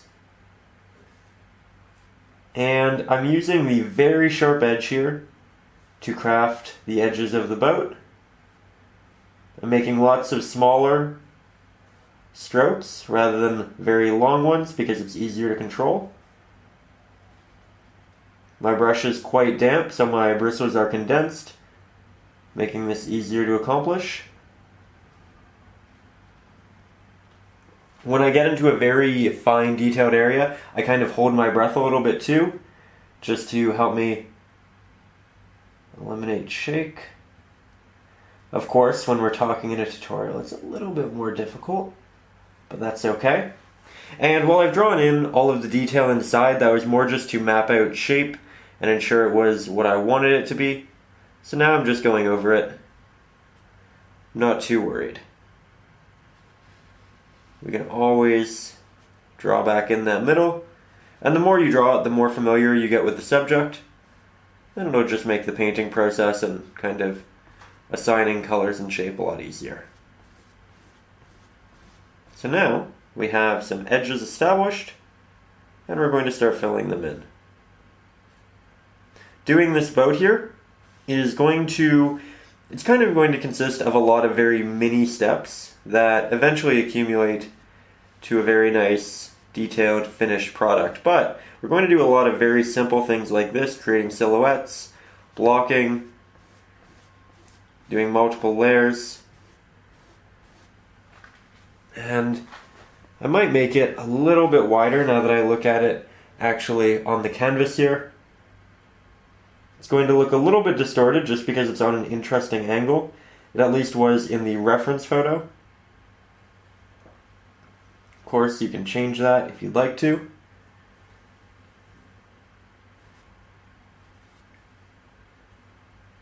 Drop that down a little bit farther.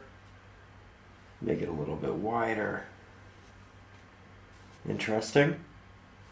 And I don't want to make too large of a changes. Kind of initially, I want to give it some time, sit with it, make sure that I'm moving it in the right direction, and I'm not making quick, dramatic decisions. I want to ensure that it's progressing properly, and I'm not getting ahead of myself. So I think what I'm going to do is I'm going to finish applying the current layer. I will let it dry, and then once it is dry, I'll go in and apply a second layer and just make sure it's nice and thick. But while I do that, I'm also going to fix any of the shaping if I feel it necessary. Right now I'm actually fairly happy with it, so I probably won't. But recognize that this is kind of your time to really figure out exactly how wide, how long you want your boat to be.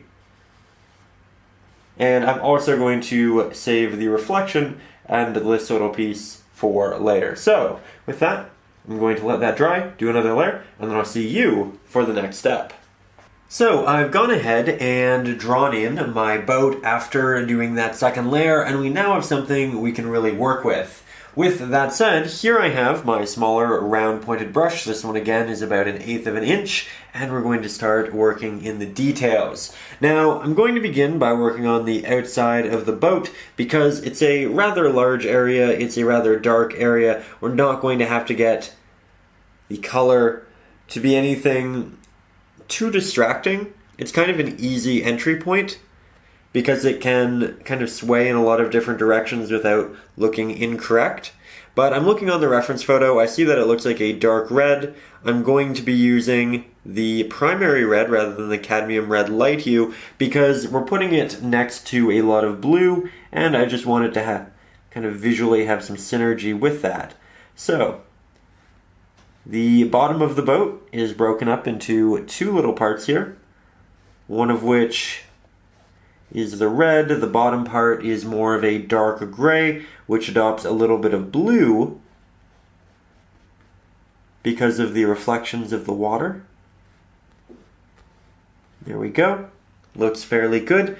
Now we'll make an even darker variant for the back of the boat because it is facing the opposite direction of the light. So you might not even be able to tell that it's a red. It still has a little bit of it. It still has a hint. Looks really nice actually. And here I'm trying to get decent coverage, but I'm also letting some areas kind of show through. That way you have these areas that are brighter or darker. It creates a small amount of depth in a very natural way, and it doesn't ever feel like it's too much. With that, I'm now going to clean my brush, and we'll go to the actual bottom of the boat and render a bit of a cool gray. So here I have some titanium white, some ultramarine blue, some Mars black. Mix these up. Definitely need to make it darker. Extra Mars black. And that just might do it. So, now we'll go back in. And you know what? I think it needs to be darker. So, more Mars black. Just looked in the monitor there. It's a very artsy shot right here. You have all of that blur going on. But here we go. It's a bit more clear on this side. I'll also grab a bit more blue. Just test it, and that's much more of what I wanted. It's actually okay that we have a slightly brighter color kind of up front though, because it is going to be getting more light up there than it will at the back here. And I'm not trying to blend the red and the gray together. It's okay if they're different. And we have a harsh line. I'm actually going to go in and add a separation line in a little bit. There we go. I'm going to clean my brush again. When you're working in all of this fine detail, cleaning your brush frequently is going to help you a great deal. I'm going to grab some titanium white, work that into our mixture. Now we have a lighter gray. It's not actually light though, it's just light relative to what we were working with.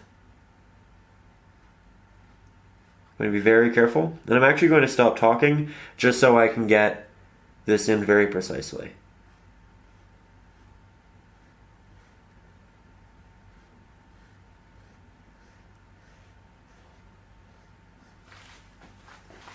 Making very, very light strokes, which is why you're not seeing a lot of color in the initial application.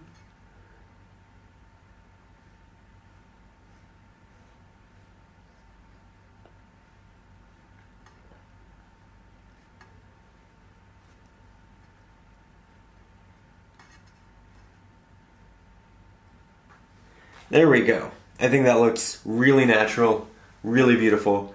I'm a big fan. So, from there, we can continue in the painting. And now we kind of have this backing area good. We have the side well established. And I think we're going to start moving more into the middle of this.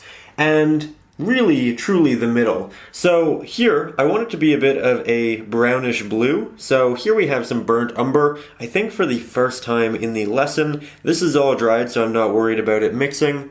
But we'll take some blue, we'll take some brown, Mars black, titanium white, all of our classics.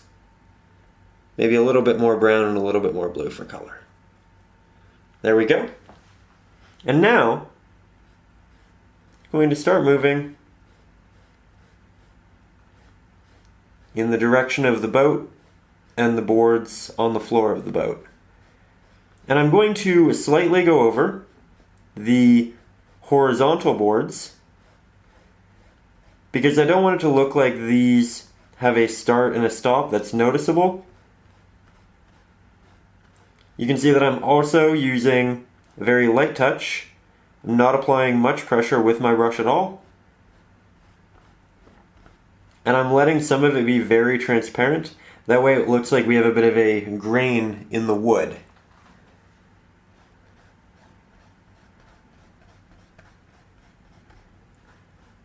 Don't want it to be too stark though. So if I feel like I have too much detail, I'll go back and I'll kind of fill in some of those spots. It'll look a little bit awkward for a while until we kind of establish everything else, but that's okay. If you want a lot of detail in it, you could go in with a brighter pigment as well. Add some extra texture. I'm personally going to go with a darker color. So you know what, we'll grab some Mars Black. Work that in there. Make my brush extra wet, that way the bristles are very condensed and we have a lot of control. I'm going to take my pinky finger, put it on the canvas. And the idea here is to create some separation between our boards.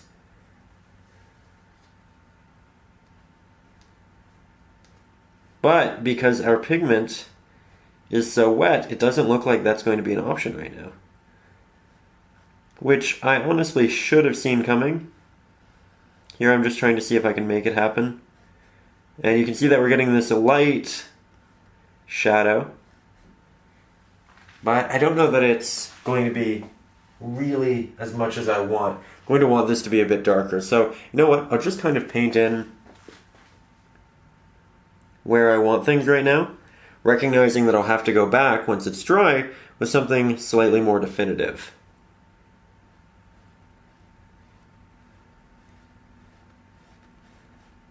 And this is giving the boat a little bit more shape as well, which is nice. With that, cleaning my brush. And the inside of the boat, it's fairly neat. It's a little bit of a blue. So, you know what, we'll grab some blue, we'll mix that into our Mars Black, our titanium white. Get a bit more. And we'll try that to begin with. Looks nice, but I think we could make it slightly more blue. Just like that. Head back in. Applying very small amounts of pressure so that I don't accidentally make a very large stroke. Remember, the less pressure you add, the smaller the stroke is, the more control you have. There are a myriad of reasons to be subtle, to be soft. There we go. And we can add a lot more highlight to the red and the blue later on, but again, in the beginning, we want to keep it nice and subtle. On the note of the red though, we're going to make more red, this time using some of our cadmium red, light hue, in conjunction with our primary red, because I want this to be a bit warmer. Get some titanium white, get a hint of Mars Black, and this is what we'll use for the top, the edge that wraps around the boat.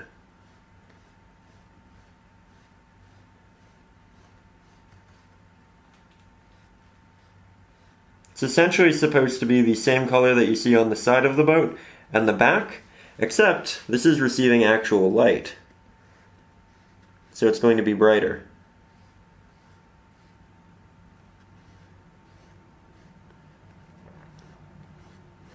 Going to make my brush a little bit more damp so I have additional control.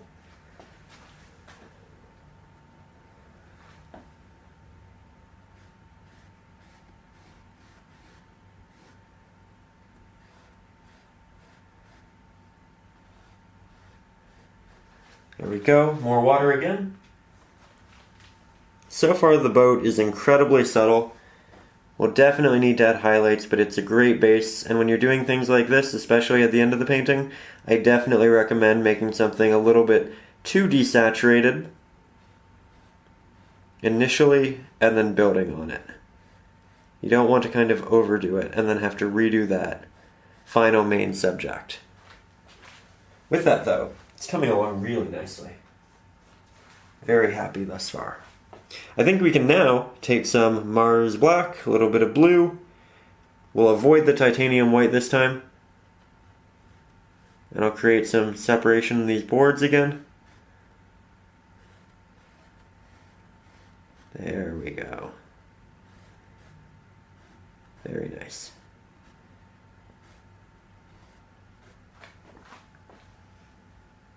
And you know what? I think we can do a little bit of an edge here. Dark one. At the bottom of our blue. And then we'll kind of blend it up very softly into the rest of the blue. And just make that a bit more defined. Then we'll go back to our brown. This time we'll make a bit of a brighter variant of the brown that we had before. But definitely not that bright. Definitely not there. We'll grab some of our cadmium red, light hue, because it is naturally going to move into more of a brown than this red, and it'll make the color a bit warmer. That's going to be really pretty. I'm going to take the extra paint off my brush. I have my water dish fairly far away right now, and it's purposeful because we're now getting to the end of the painting, and I want to frequently step back from my painting and just make sure that things are all coming together. Because we can now really measure if something's too bright or too dark in contrast with everything else, as well as spacing. Really just so much. We have more option and opportunity than we had before. We have more power, and we need to be very responsible with that. Here, as you can see, we're working in those now horizontal applications.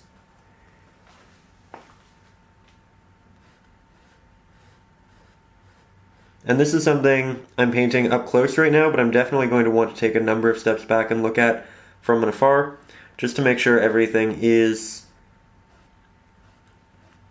on the right axes, and I'm not accidentally making something very diagonal. I'm also going to make the back of the boat have this little wooden piece here for sitting. It's not exactly like this in the reference photo. I am taking artistic liberties, as you know I like to do, every now and then. I'm also going to make a bit of a darker brown, with a hint of blue this time. So we're making this more of a cool brown than the warm brown we have. And I'm going to put in the back of all of these. So this is the shadow side, it's opposite to the light. It's going to be darker. The shadows are going to be cool, which is why we added the blue. And you know what? I can already tell this is a little bit diagonal. So you know what? We'll fix that. I'm going to make this taller.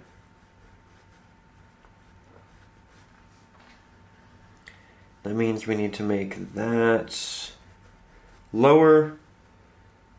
And that means we need to readjust and paint that.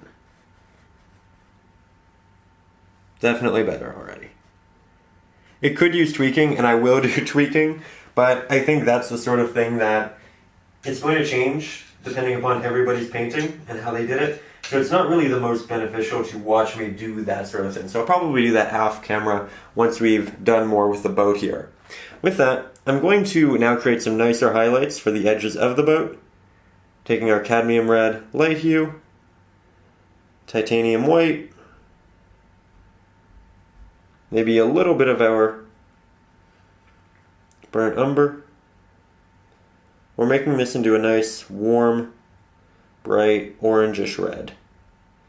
Might take a small amount of our primary red, but the majority of it is going to be this cadmium red light hue, because it is the warmer of the two. And now I say, okay, the light's coming this way.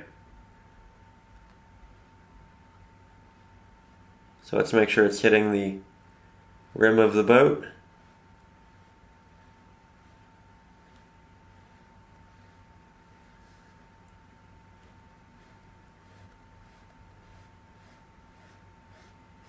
Definitely need more water. It's getting a little chalky.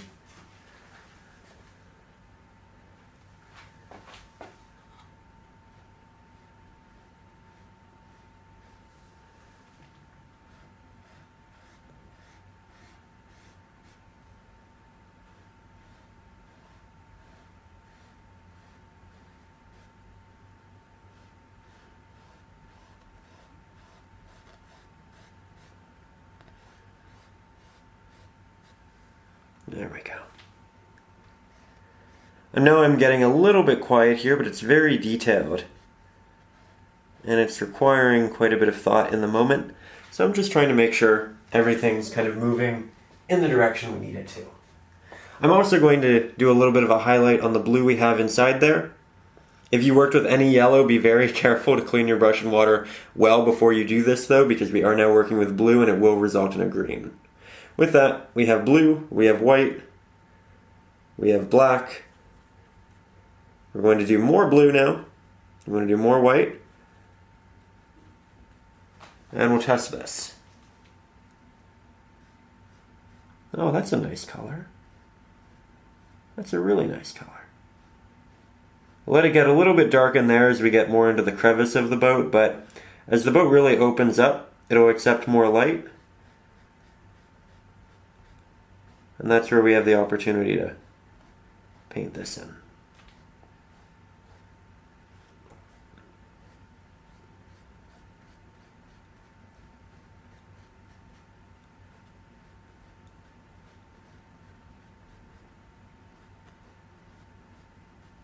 There we go. Definitely going to need some touch-ups, and I'll probably spend 30 minutes kind of fixing everything up in the end here, but I wanted to show you the process of getting to that point where it is just fixing things up.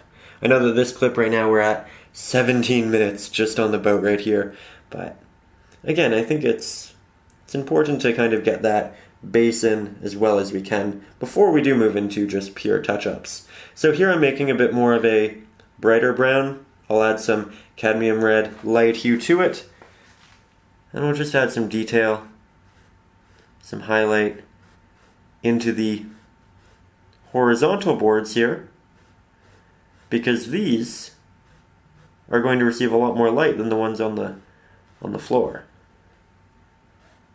And you can see we're just building that dimension and that depth in the boat right now.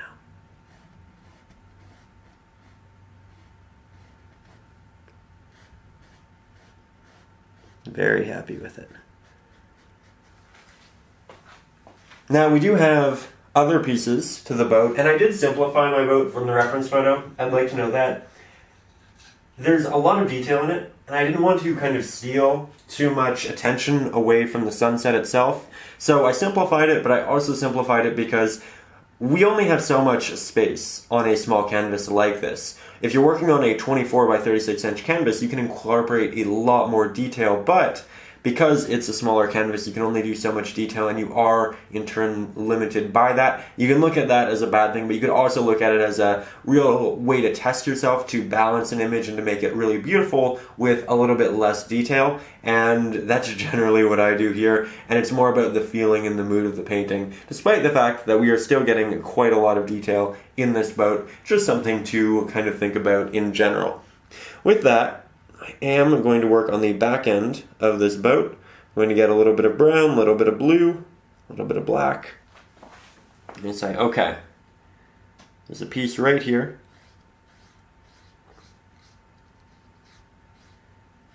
that we've pre-drawn in,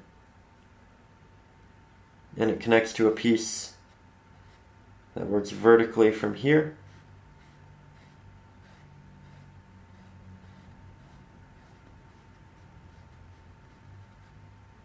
Just like that. Looks good so far. And then we need to build some dimension on it. So, we'll get some white, get some blue. Now we have a darker highlight to use. Work that on the right hand side, as you can see. Work it on the top a little bit. So you move it out, almost gets lost in the water. But because it has the added gray, it's still distinct. Very nice. And you know what, I think we'll add a little bit of our orange highlight to it as well. Because it is high up, it's going to get some of that really nice light. Won't do too much, but we'll do a little bit.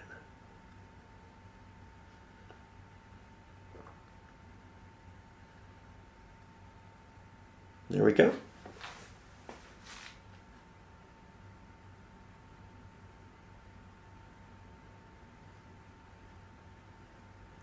Subtle details make such a difference. And I'll just have it dissipate as you move down. Then, because we have this beautiful color on our brush, you know what, we'll do a little bit more of a highlight in here.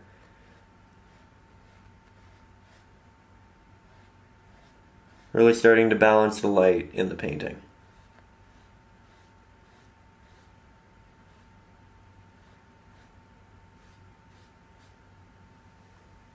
That's really nice. I like that a lot.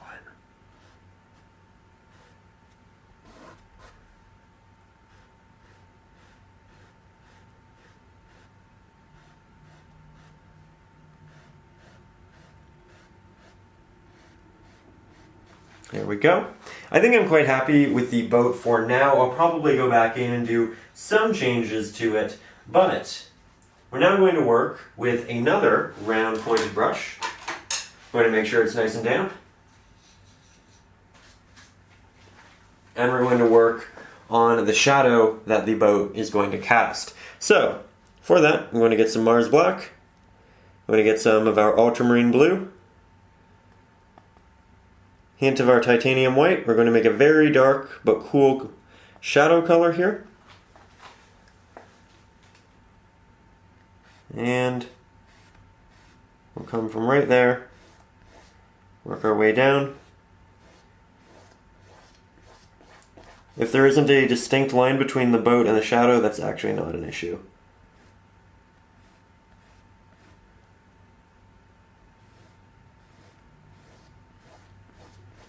You can also choose to incorporate a little bit of the red from the boat in the shadow. And I'll do so with the primary red because it is cool. It's going to naturally mix a little bit better.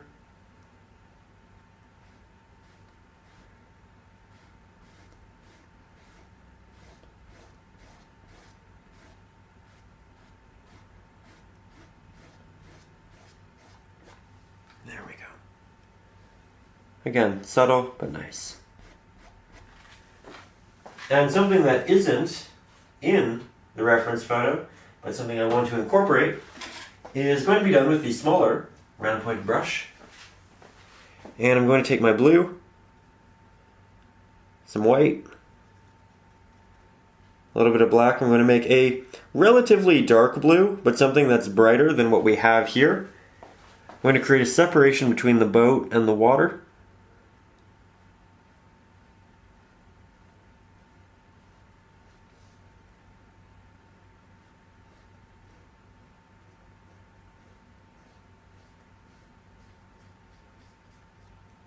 And then I'll do little lines that kind of come down out of it, just to show that there's a movement. It's disrupting portions of the reflection, as you can see. It's incredibly subtle. In the 10-minute painting lessons that I used to do, I did this with almost a white in a lot of them just because there wasn't a lot of time, and I wanted to get that effect in because I think it's a great effect, but I think in a lot of cases I made it too stark, and it's something that I wish I noted more just to make it really subtle. When you're doing little reflections and movements in the water, they don't have to be incredibly bright, they don't have to kind of steal attention, it doesn't always have to be this, you know, very bright shimmering effect. Something very subtle like this is going to look a lot more natural. And when adding those movements in the water, this is definitely how I'd start. And if you want, then you can start after that to make them brighter. Here I'm going in with a bit more of the pigment. I'm making it more notable, but not significantly. I'm just trying to break the visual of the reflection. Make it very notable that it is a reflection. But subtly.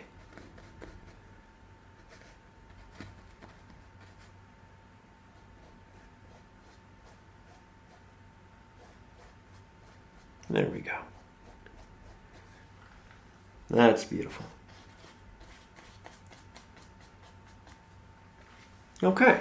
Now we're going to take a little break from our boat and do something I've wanted to do for a very long time, something I've been very excited about, but something I was apprehensive about doing early on because I really wanted to see how we were going to light the rest of the painting and how kind of extreme I could make this. In the end, I decided I'm not going to make it that extreme, but we can definitely add some light right here to the sun, and we're going to do so with the smaller round pointed brush. It is very imperative that your brush is very clean, that your water is very clean. We are going to be working with yellows, bright yellows, and we do not want to dilute them.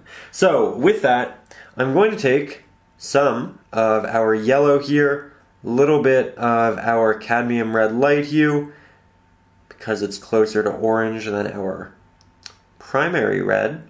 I'm going to mix up a nice orange. Then we'll add this glowing light right along our distant land here. I'm going to initially apply it to the top of the land, as you can see, and then I blend it down and towards the edges, allowing it to dissipate. We're using quite a bit of water on our brush, and we're not using thick pigments, so you're not going to see it dramatically upon the first layer, but it's something that you will see over a couple. This is going to add depth to the land in the background rather than just having it be a simple silhouette. There we go. Layer number one. Layer number two, we'll have some extra titanium white. Titanium white's innately a very thick pigment, so you're going to be able to cover almost black significantly better.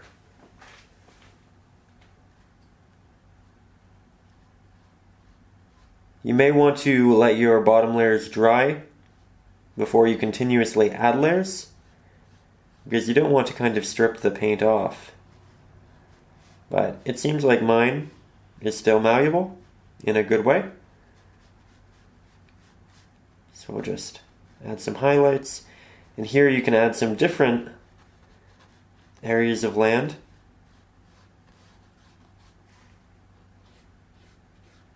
You can see that I'm leaving this little spot here to be darker. Shadows, darker shadows, darker shadows. Just the protruding portions which will catch light are getting light right now. And then I'll just have it dissipate as we get over to the edge. This is going to make the land masses much more interesting. And then I'm going over the middle with extra applications again.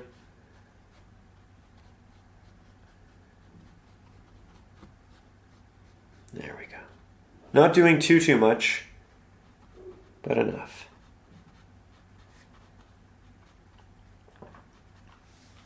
Yeah, definitely going to go back into the middle with something brighter.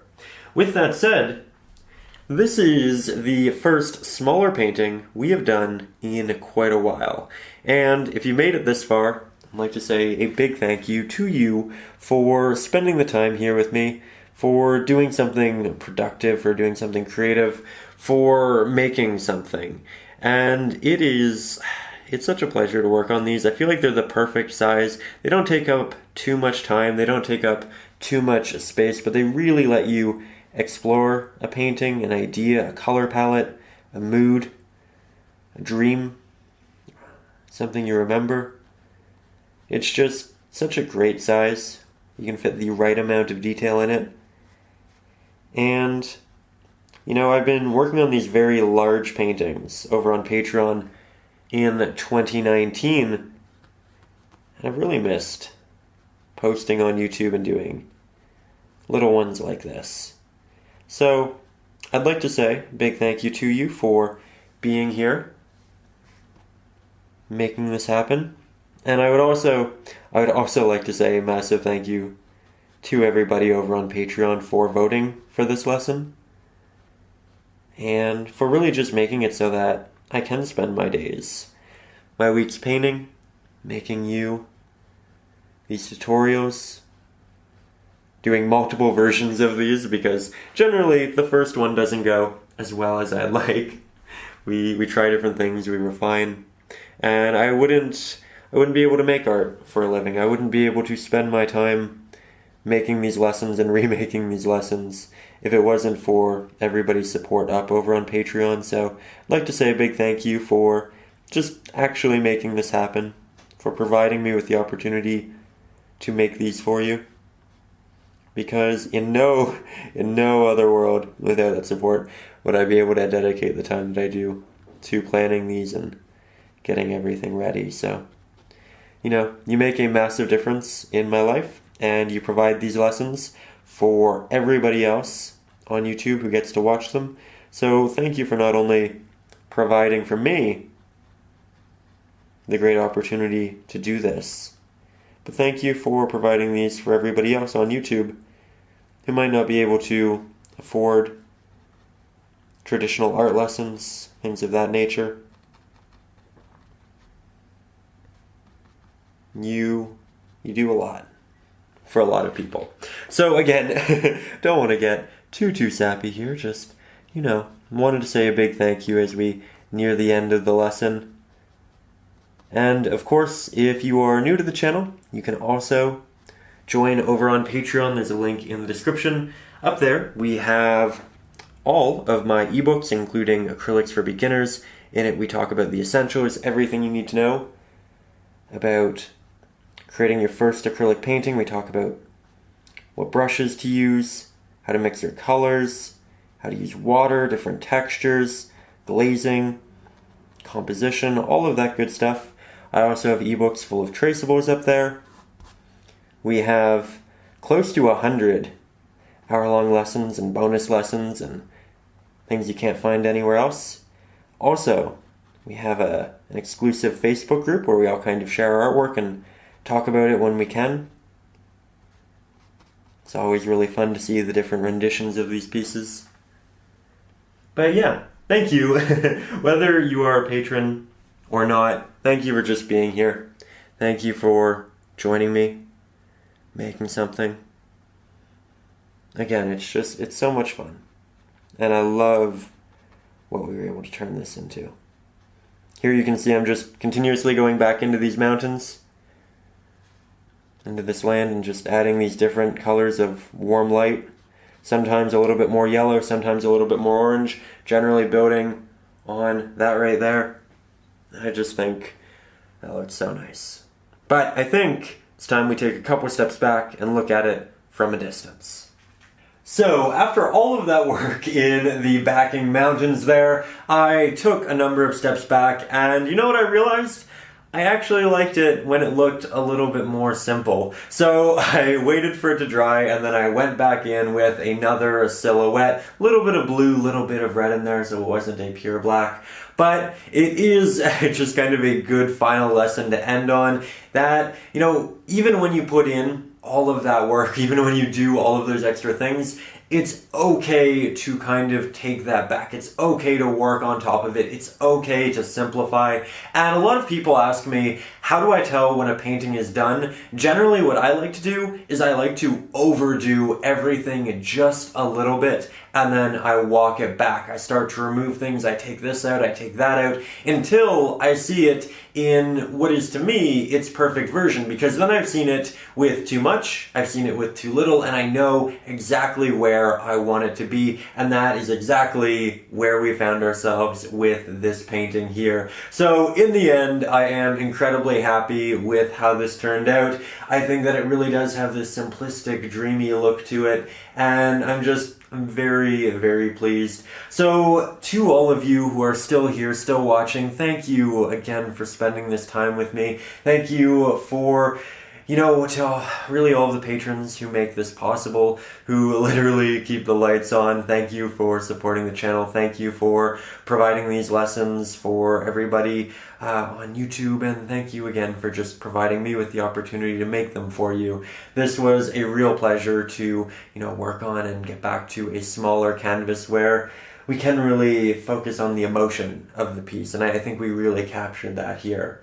But again, this was such a pleasure. I hope that you had a wonderful time watching it. I hope you feel like you learned something, and I hope that you have a wonderful time working on your own rendition. Remember, you can take artistic liberties, you can have fun with it. In your version, you could add stars, you could add just a myriad of rocks down here, you could add a very detailed backing area there as well.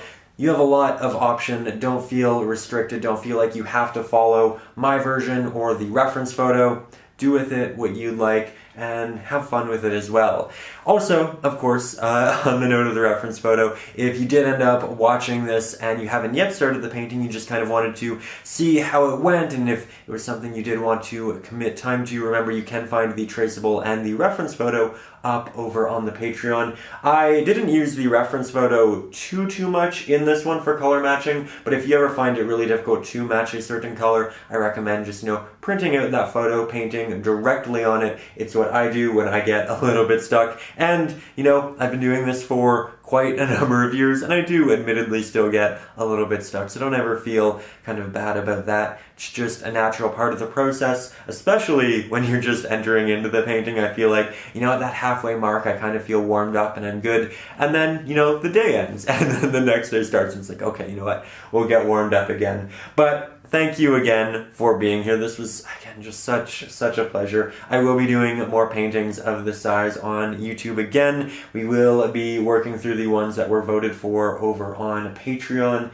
And again, just thank you for being here. I hope that you are safe. I hope you're feeling healthy.